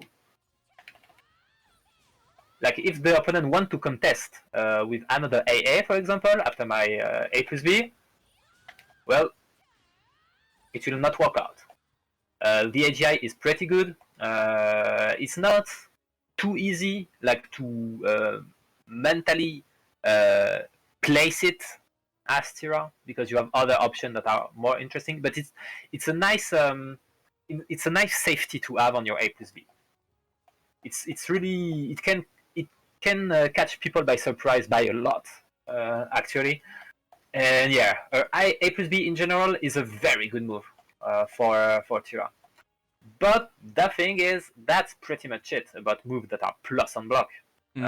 Not many frame traps for this character. I mean, that's not really what she's built around, is she? But yeah. She does have a couple. You have also this move. I'm not even sure what plus frame it is. I think it is +4. I think. Yeah. Let's try that. Plus. Yeah, no, it's +4. It seems. Okay. But you will realistically never pressure your opponent with this move. Okay. But then there are some moves in Soul Charge that can be tricky. There is this move that is a guard break. 1 second. It is +4 from my memory.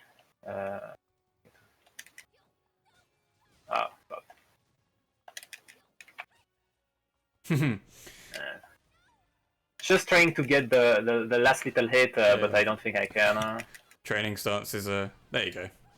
Yeah, it seems it's +4. It's +4, okay. So yeah, you have to keep that in mind.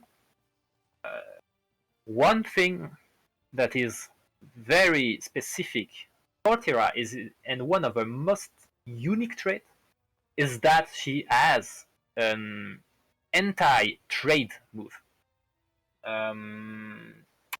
You have some situation, for example, you play Cassandra you do B plus K on block, you are at +2.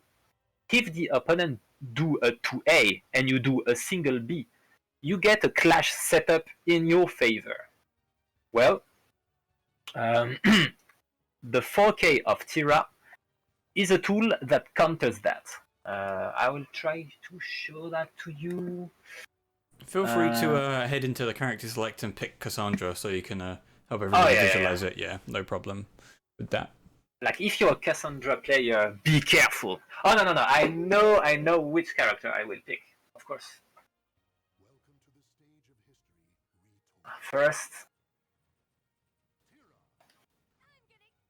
where is he? Where? Okay. Our favorite character in the game, of course. Zas Alamel, who ironically will be presented by Andy Rue next Saturday. Yeah. So what I'm gonna show you right now is one of the more niche and technical aspect of Tira, but is also an incredible strength that, if the opponent does not consider, will probably give you a victory. Sometimes it can happen. Okay. So our boy Zas Alamel is gonna do you. What is he gonna do? He's gonna do a 3K. Where's the kick? Yeah, 3K. And then he's gonna do his infamous. He's gonna do his infamous 3A. So what happened? That's all.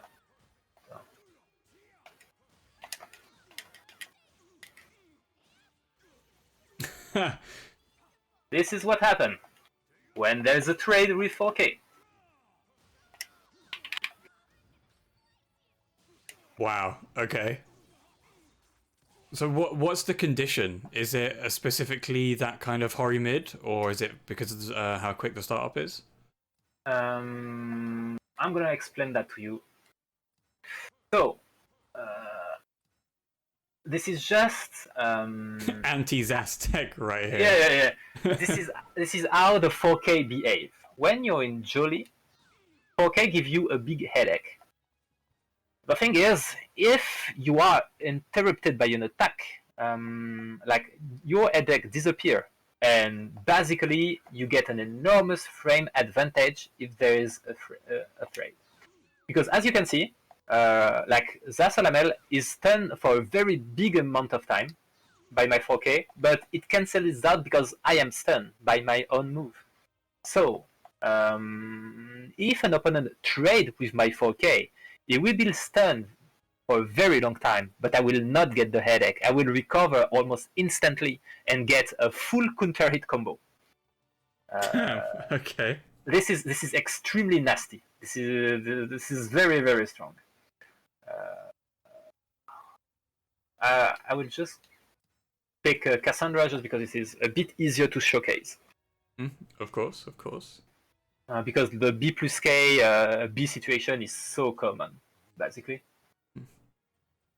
And after the this frame trap section, we'll be moving on to one of the most hotly contested sections, which is matchups. And I am very interested to hear what the Tira matchup spread is, because she's one of the most contentious characters in the game right now, and I'm excited to hear what you've got to say, Aelz. Yeah. I'm excited too, man. That's good. I hope you're all excited in the chat as well.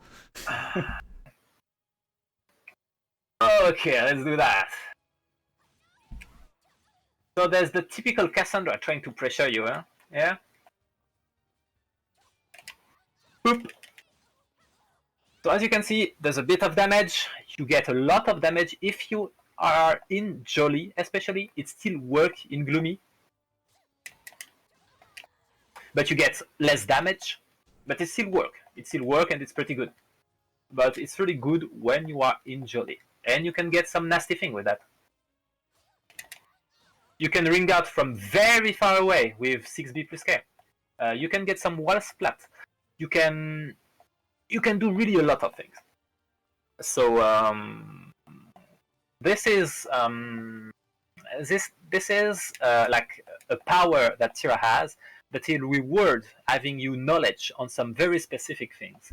If you know the clash setups on some characters, you can easily surprise your opponent that is not aware of like the property of your move, and basically switch the pressure to them. Yeah, for example,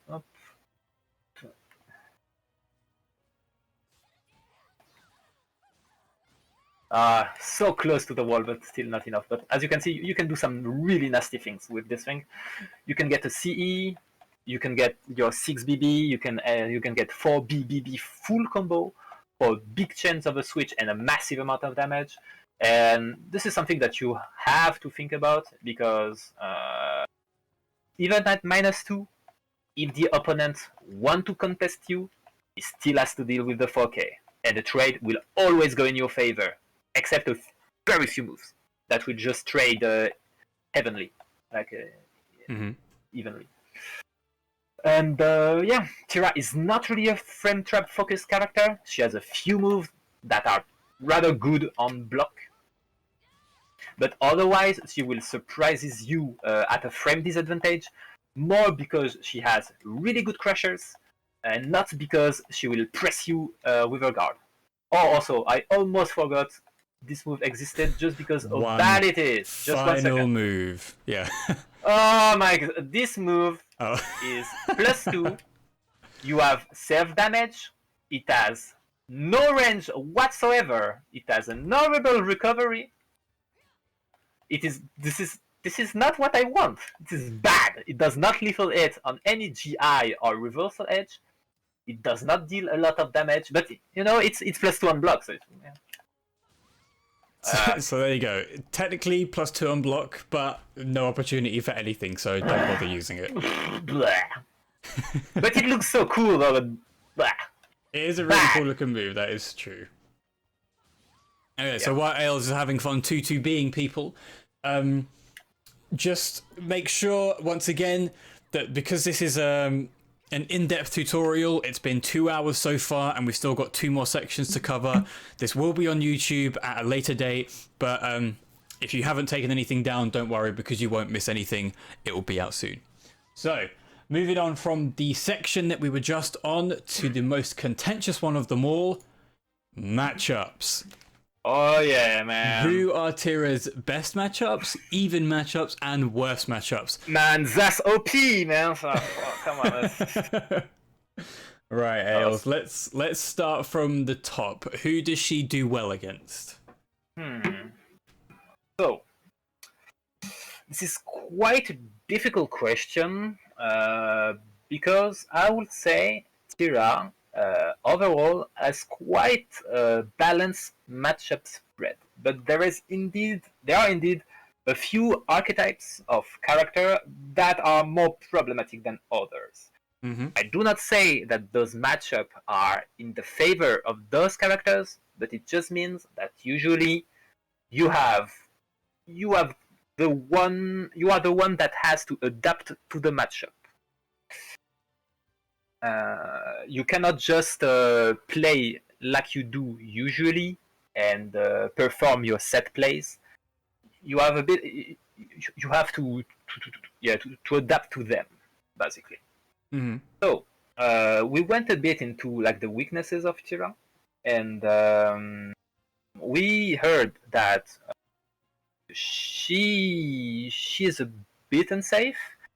She has a great movement, but she does not have a very few moves that are fast and have good range. And usually, approach tools are quite unsafe. So, people with other Give us some names, Aelz. Give us some names. Okay, I would say, for example, people with great movements and especially great backstep can be quite a pain for Tira to deal with.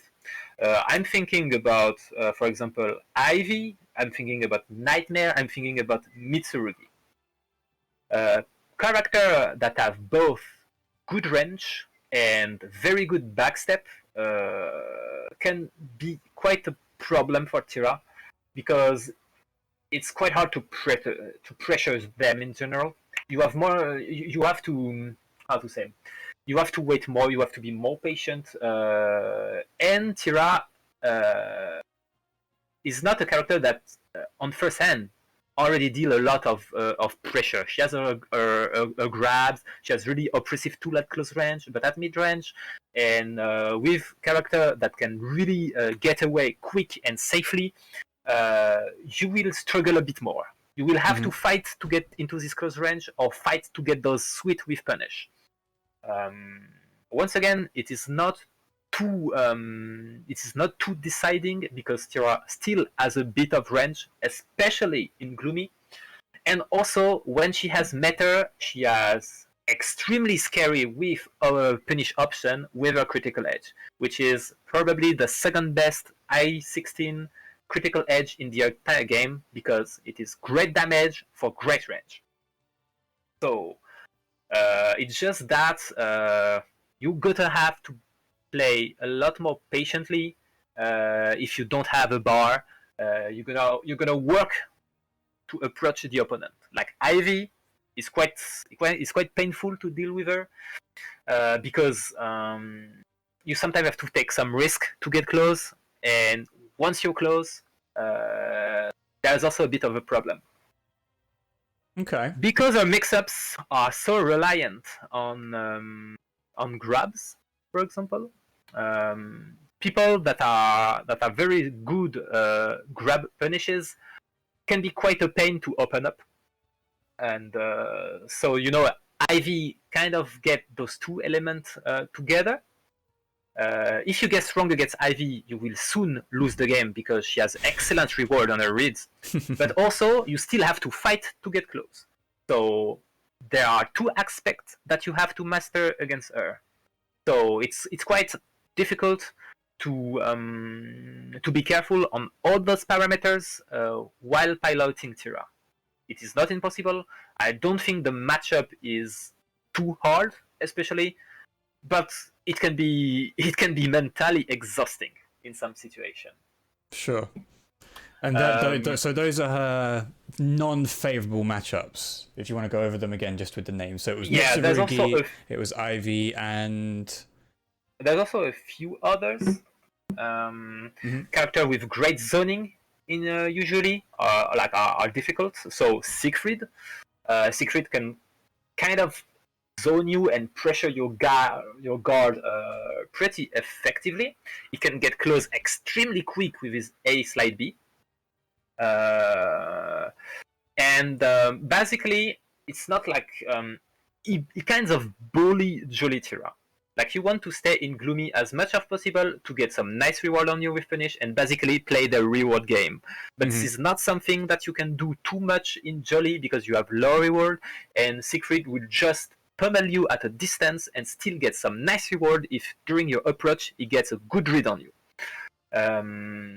So yeah, you have to be on point on the matchup. I think that offline, with two players that are absolutely on point on the matchup, this fight is quite balanced. But then you have offline and also learning the matchup in general that just make it quite difficult to deal with Siegfried, with a good Siegfried, basically with Tira. Okay. Raphael, I include him because he has a deceptively good range. You cannot zoom in at all. You cannot taunt him from afar. No, you can't. He's also quite safe. Like, when he does a whiff, you cannot. You sometimes have to take a guess on your whiff punish, so you cannot cash in on your damage always when you do a mistake. Sometimes there's the stance minigame that you have to take care of, and also is a very strong punisher. On some of your option on 3A, if he ducks it, you get a lethal hit. On any of your launcher, if it's on point, he gets a lethal hit. And on your grabs too, he gets a lethal hit. So you have a character that is quite oppressive, difficult to pierce his defense, but can also cash a lot more easily on any of your mistake than you. So it kind of snowball out of control sometimes. Once again, this is a character that will bully Jolly, But Gloomy is pretty good against him, just because she has option select against his stance game, and just deal more damage. So basically, a good mistake on the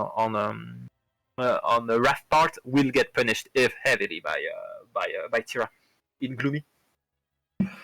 Nightmare is just because it is less a problem. It is less a problem now, just because we got a really good low poke that is -12, and we all know what happens when a move is -12 against Nightmare, and it's a low, so it's like it really helps. But before, during all of season 1, Nightmare was a horrible matchup because he had high damage, very good spacing, very good zoning, good pressure game, and also his armor mechanic is an extreme pain to deal with Jolly, just because she only has 3B and 6B that break the armor.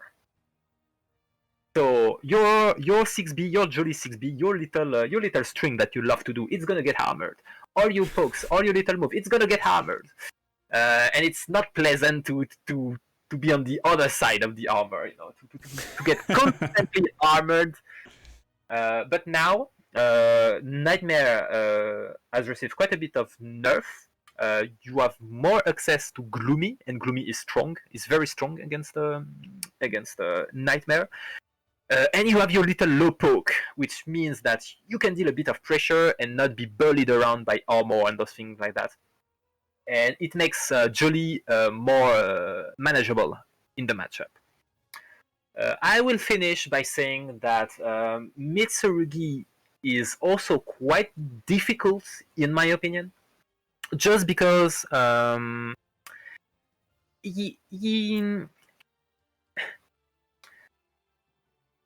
you could compare Shangwa and Mitsurugi. I put Shangwa in the character that has to play against Tira, and I put Mitsurugi against the player that Tira has to adapt again, because there's a few difference between the two characters. The two are very good about poking around. Mm-hmm. The two are quite safe. Shangwa is even safer than Mitsurugi. But Mitsu has a very, very good movement game, especially the backstep, and that makes pressuring him a bit of a problem. Also, in Jolly, he has some tools that you cannot punish easily at all, like his 1KB. When you in Jolly, Mitsurugi can abuse the 1KB and the 1KB hold, because you have to take a really, really heavy guess if you want to get your reward. So there's those aspects.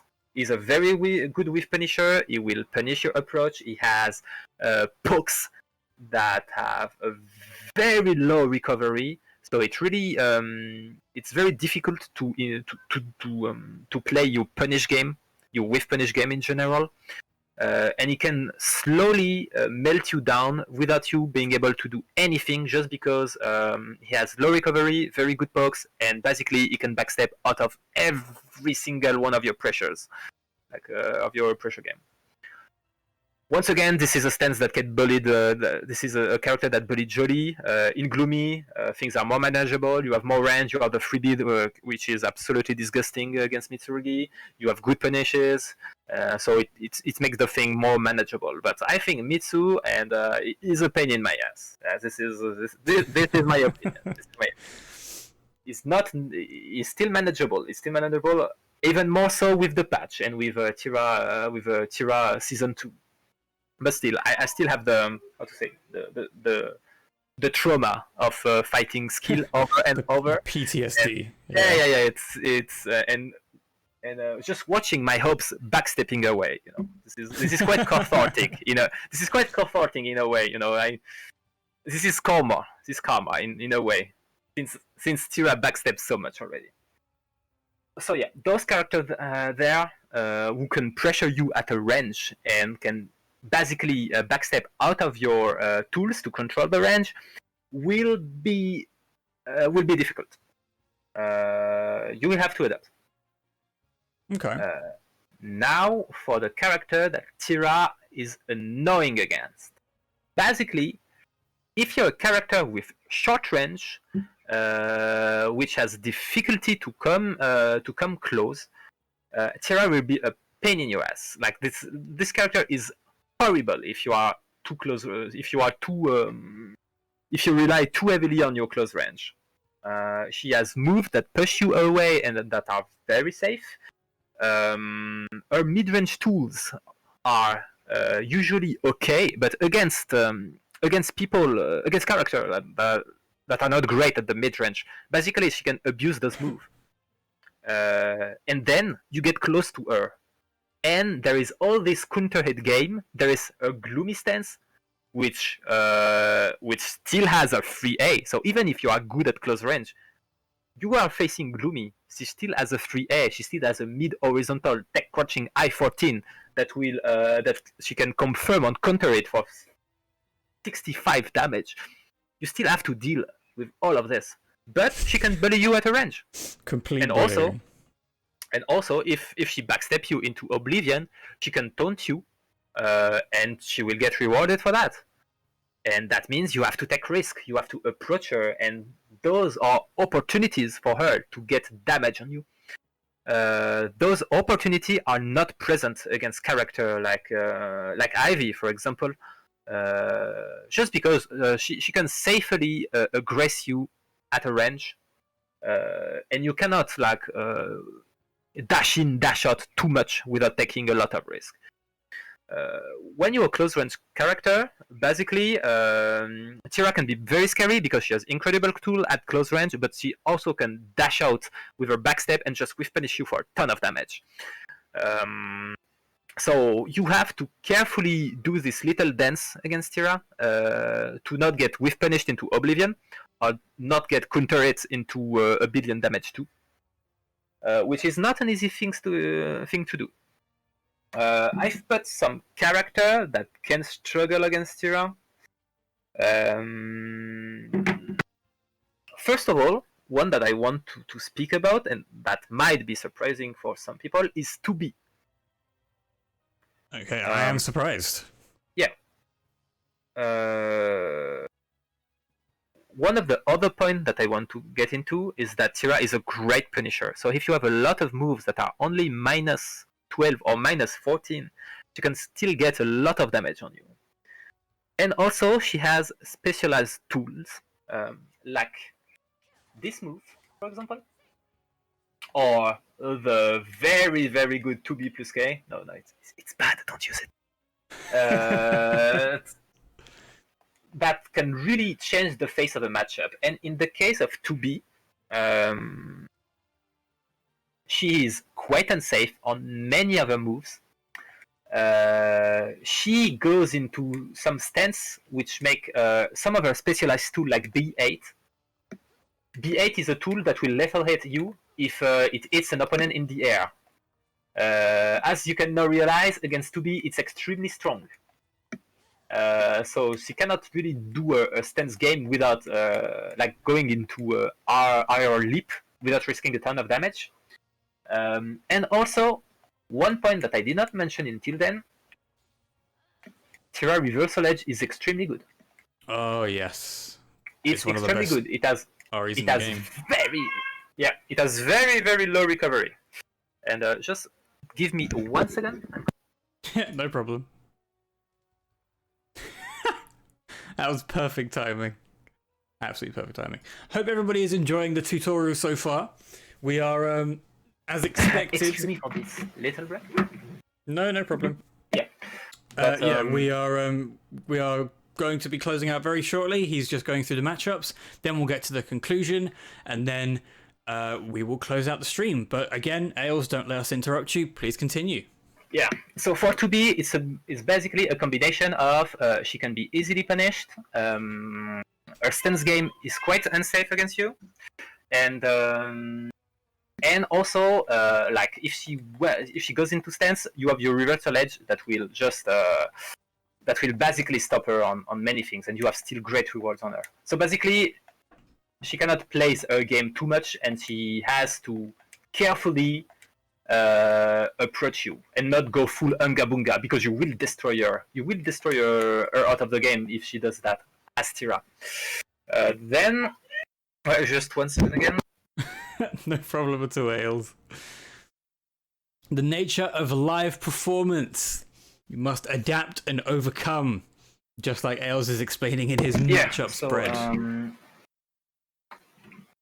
For the other characters, basically, characters that are that have short range, like Shangwa and Cassandra, I would say could struggle a bit against Tira, just because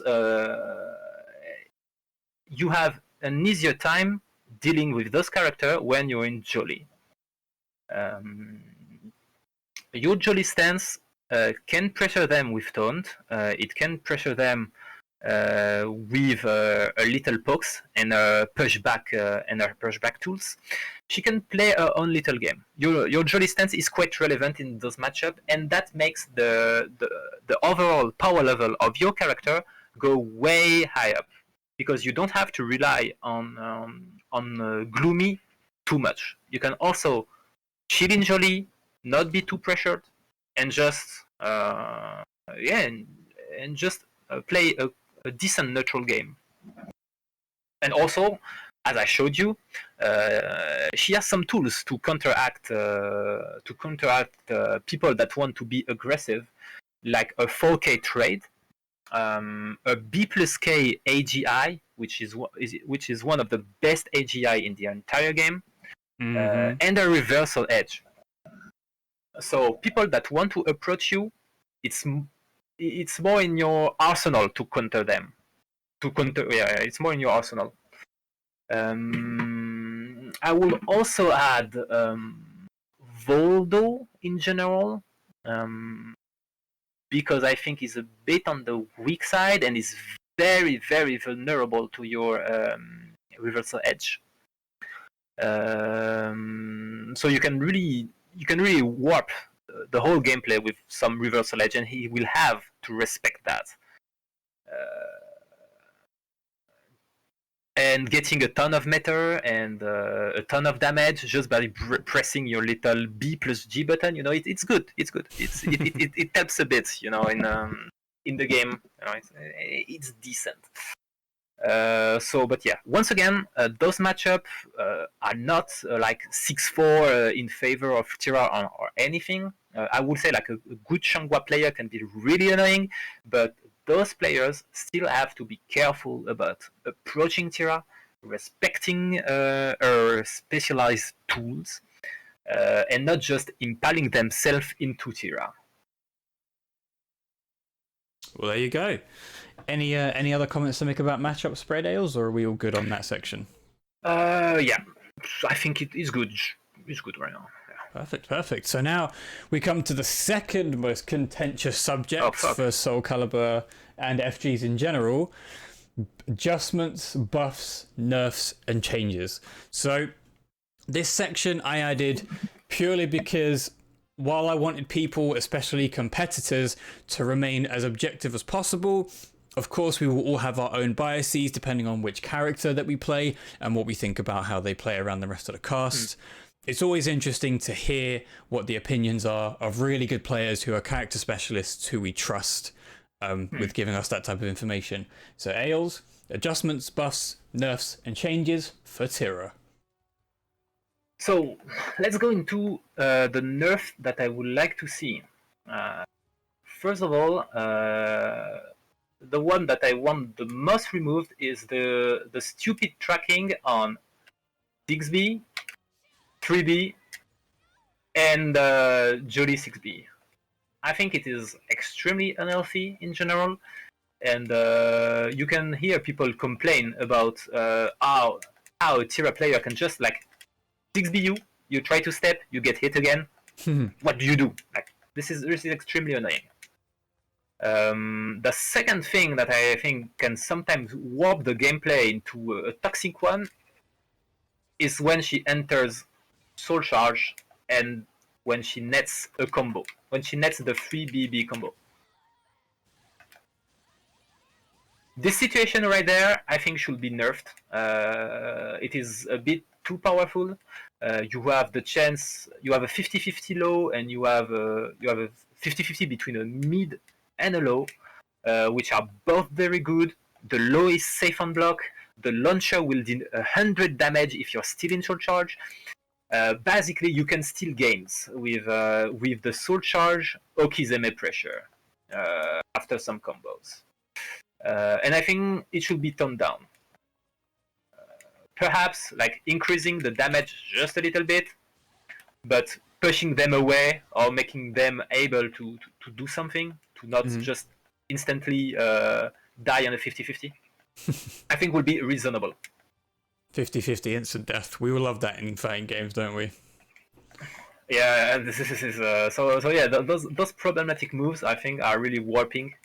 It makes like sometimes you fight Tira, she eats her soul charge, she do your combo on you, and you're like, okay, all the good reads I had, they all got deleted because this Tira just got a good launcher on me, and yeah, and this is not fun. This is not always fun for the Tira player too. So perhaps move some of her soul charge power into a base kit, I think would be reasonable too.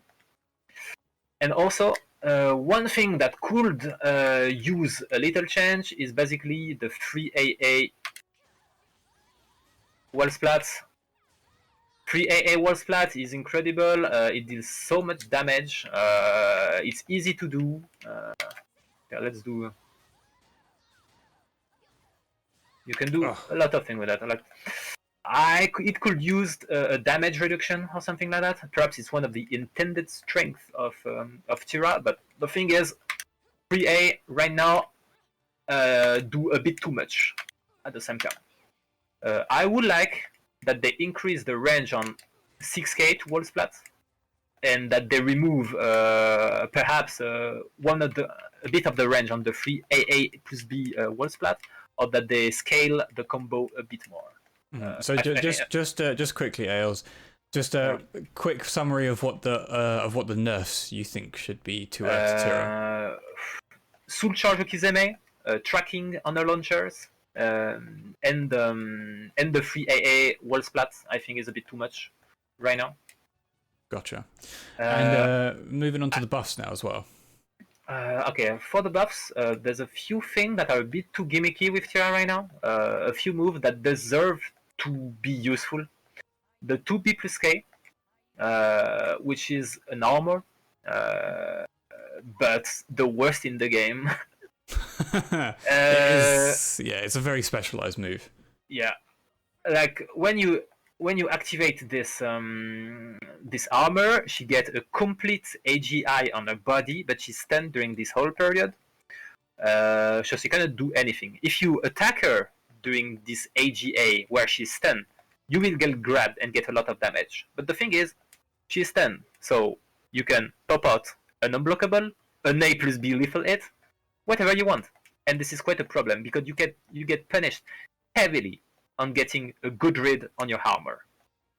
This is not something that is enjoyable at all, and it's more like a knowledge check more often when you use it, and only useful against very, very, very specific moves.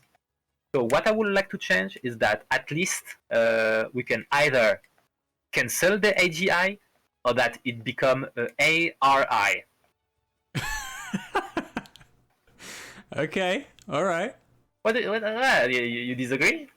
Well, I have no. You opinion. disagree with me? Okay, I have no opinion. all right.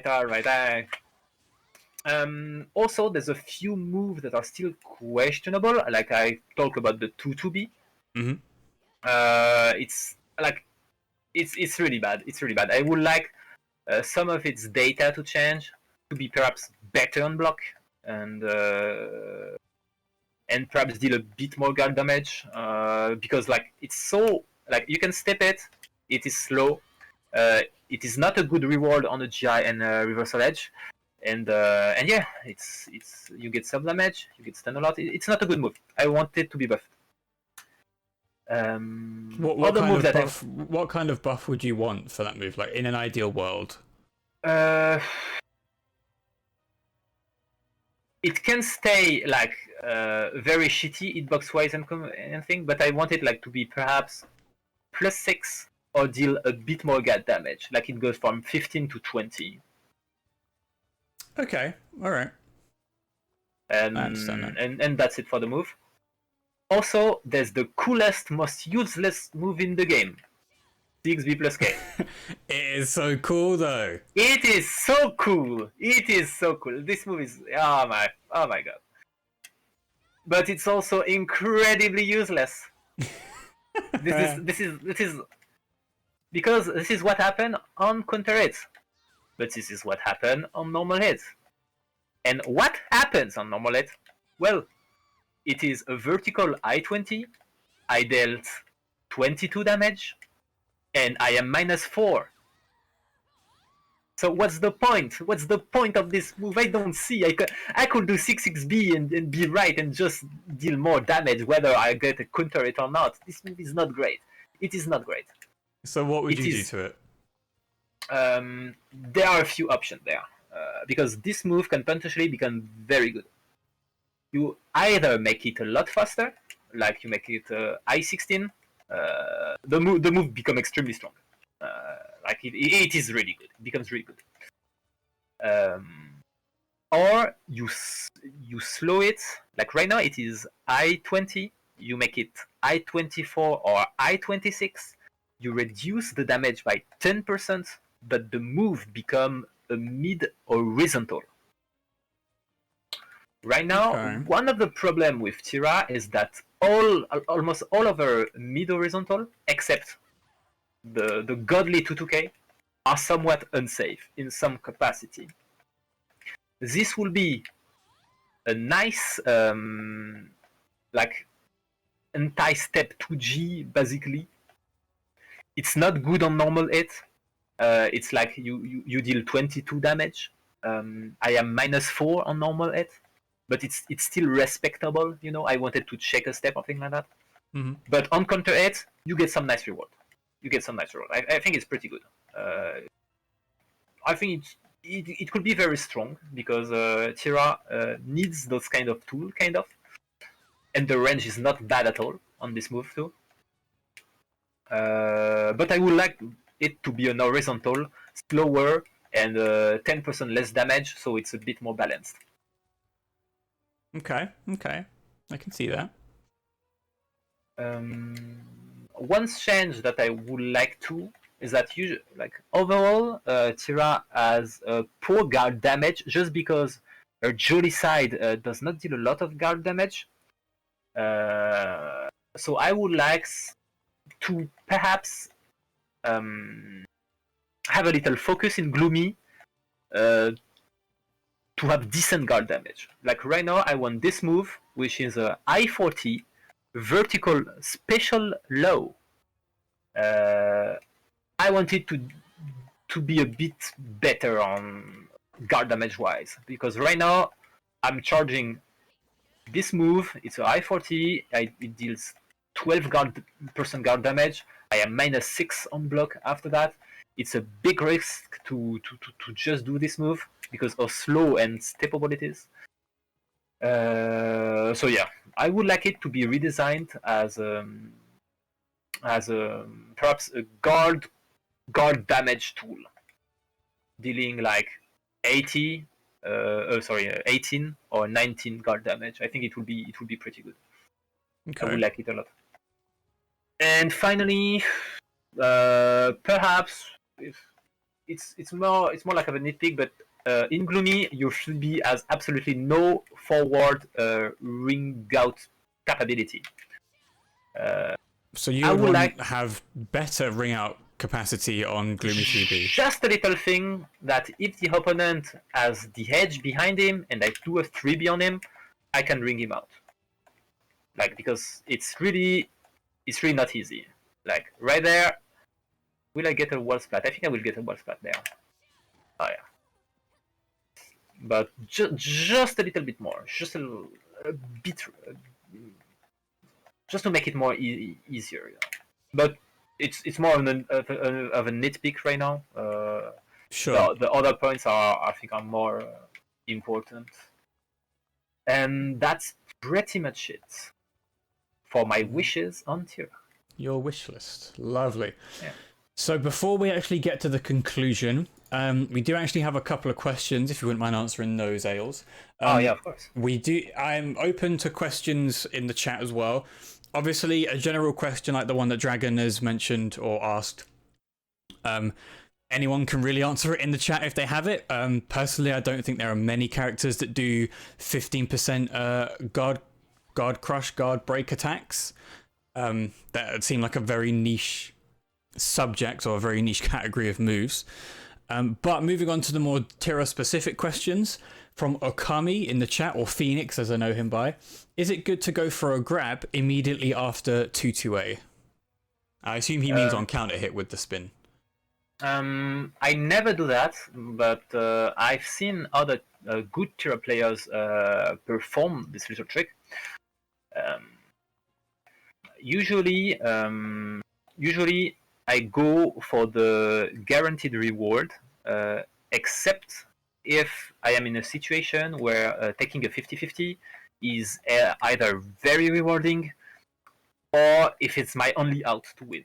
So it is not a bad idea to get a grab.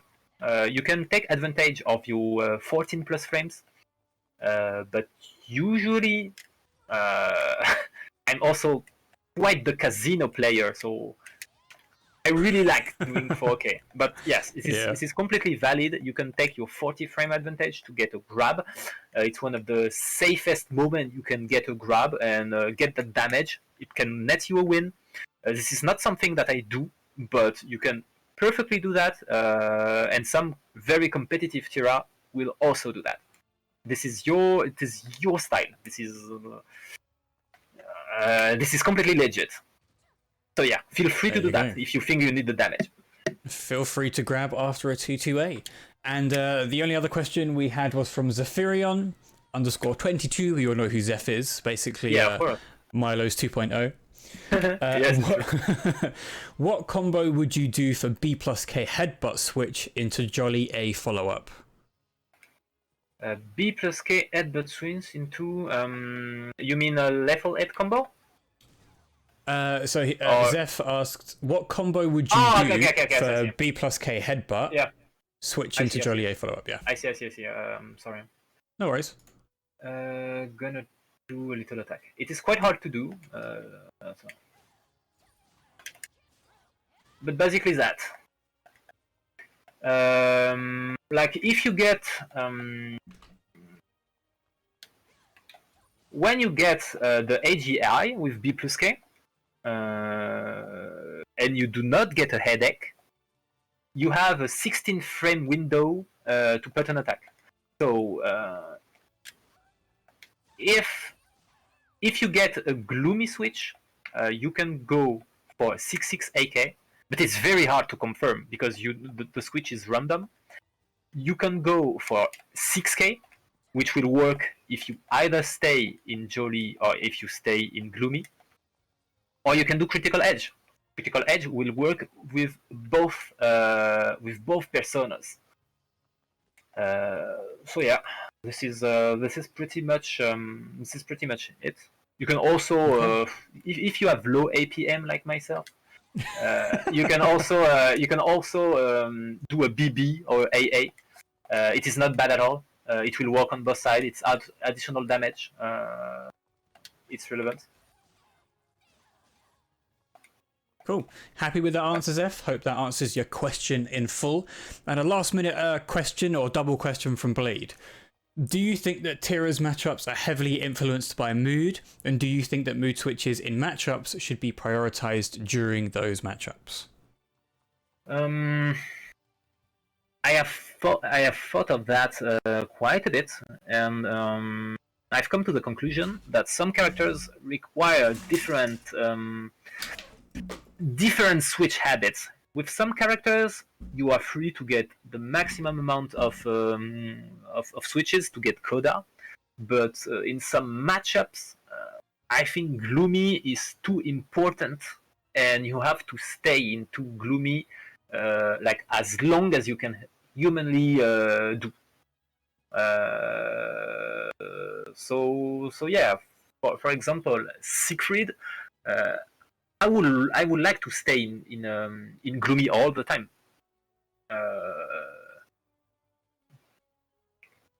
Same thing for Mitsurugi. I would like to stay in gloomy all the time.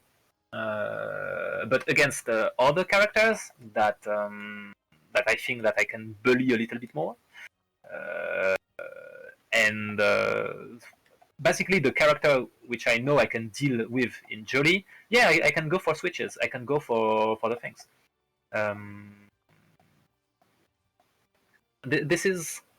This is quite complex because in the heat of the match, sometimes you have to think about all those parameters. I want to stay in gloomy, but right now I can do my maximum damage combo. It will put me in a really good position. Also, I'm switching into Jolie, so I have those lethal hits that my opponent have to think about. Like the answer to the question is really subjective.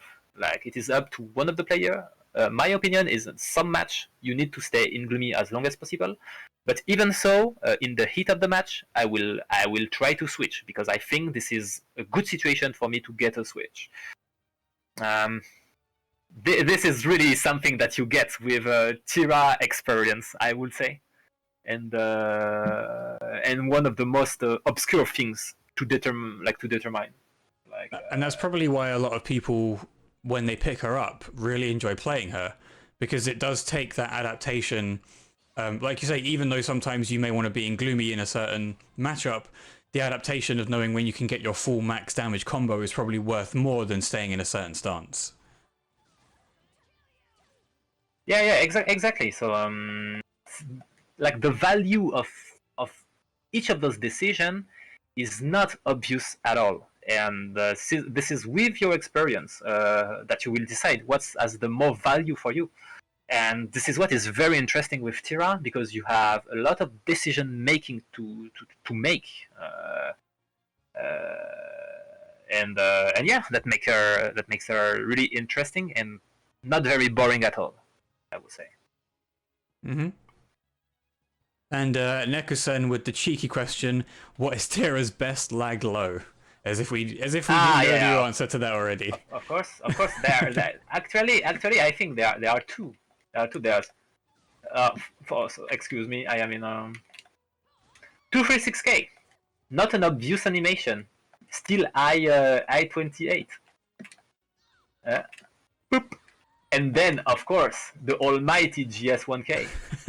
Almighty, exactly. And the thing is, this is actually very powerful because you can do things like that, you know? So, if the lag is on your side, you can have access to real mix-up potential. Just buy ADSL internet, just put your Wi-Fi online, and then you don't have to go for grabs. You can just go for, oh yeah, baby. There you go. That answers your question more than fully, I assume, Nekusen.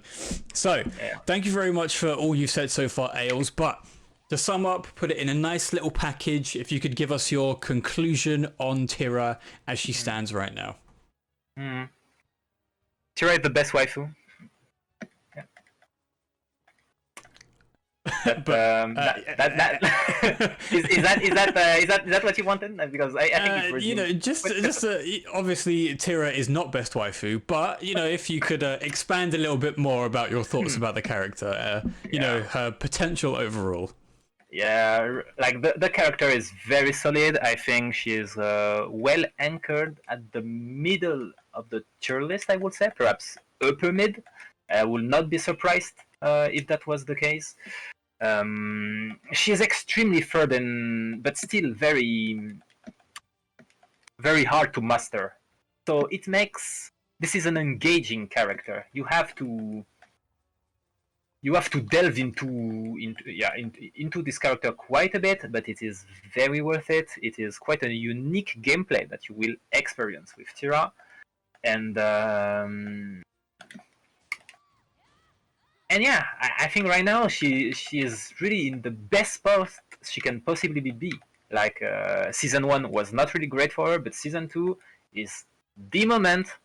Is the moment to choose her right now because she's quite strong, quite fun, and you will have a good time if you successfully master this crazy girl.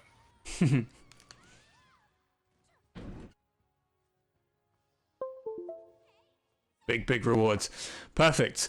So, Aelz, thank you very much for coming on to the second episode of Top Tier Tutorials. Do you have anything you want to plug? Twitter, Twitch? Anything? Oh, not specifically. What do you mean? So is there anything you want to promote? Like any channel that you have or anything that you want to push? Like maybe a tournament coming up or something? Just thinking real quick. If you want to watch some really good Tira gameplay, I think you should try to watch as much as possible Ake Oppo. I think right now is the second best Tira in the world, and is really good. You also have 8-way fans, which is pretty good with his Tira, and it's always really fun to watch. I hope to see him in more tournaments and see more of his success. Yeah, you can watch also the stream of Danurai. You know, I heard he's a pretty chill guy. You know, a bit toxic on the side, but overall it's a enjoyable experience. You know. Well, thank you so much, Aelz. I appreciate you. Thank you so much for watching this video. If you'd like to support the channel, please click that subscribe button to get updates every time I upload, but I also stream on Twitch and have a Twitter account. If you'd like to follow both of those, the links are on your screen and down in the description. Take care and stay safe.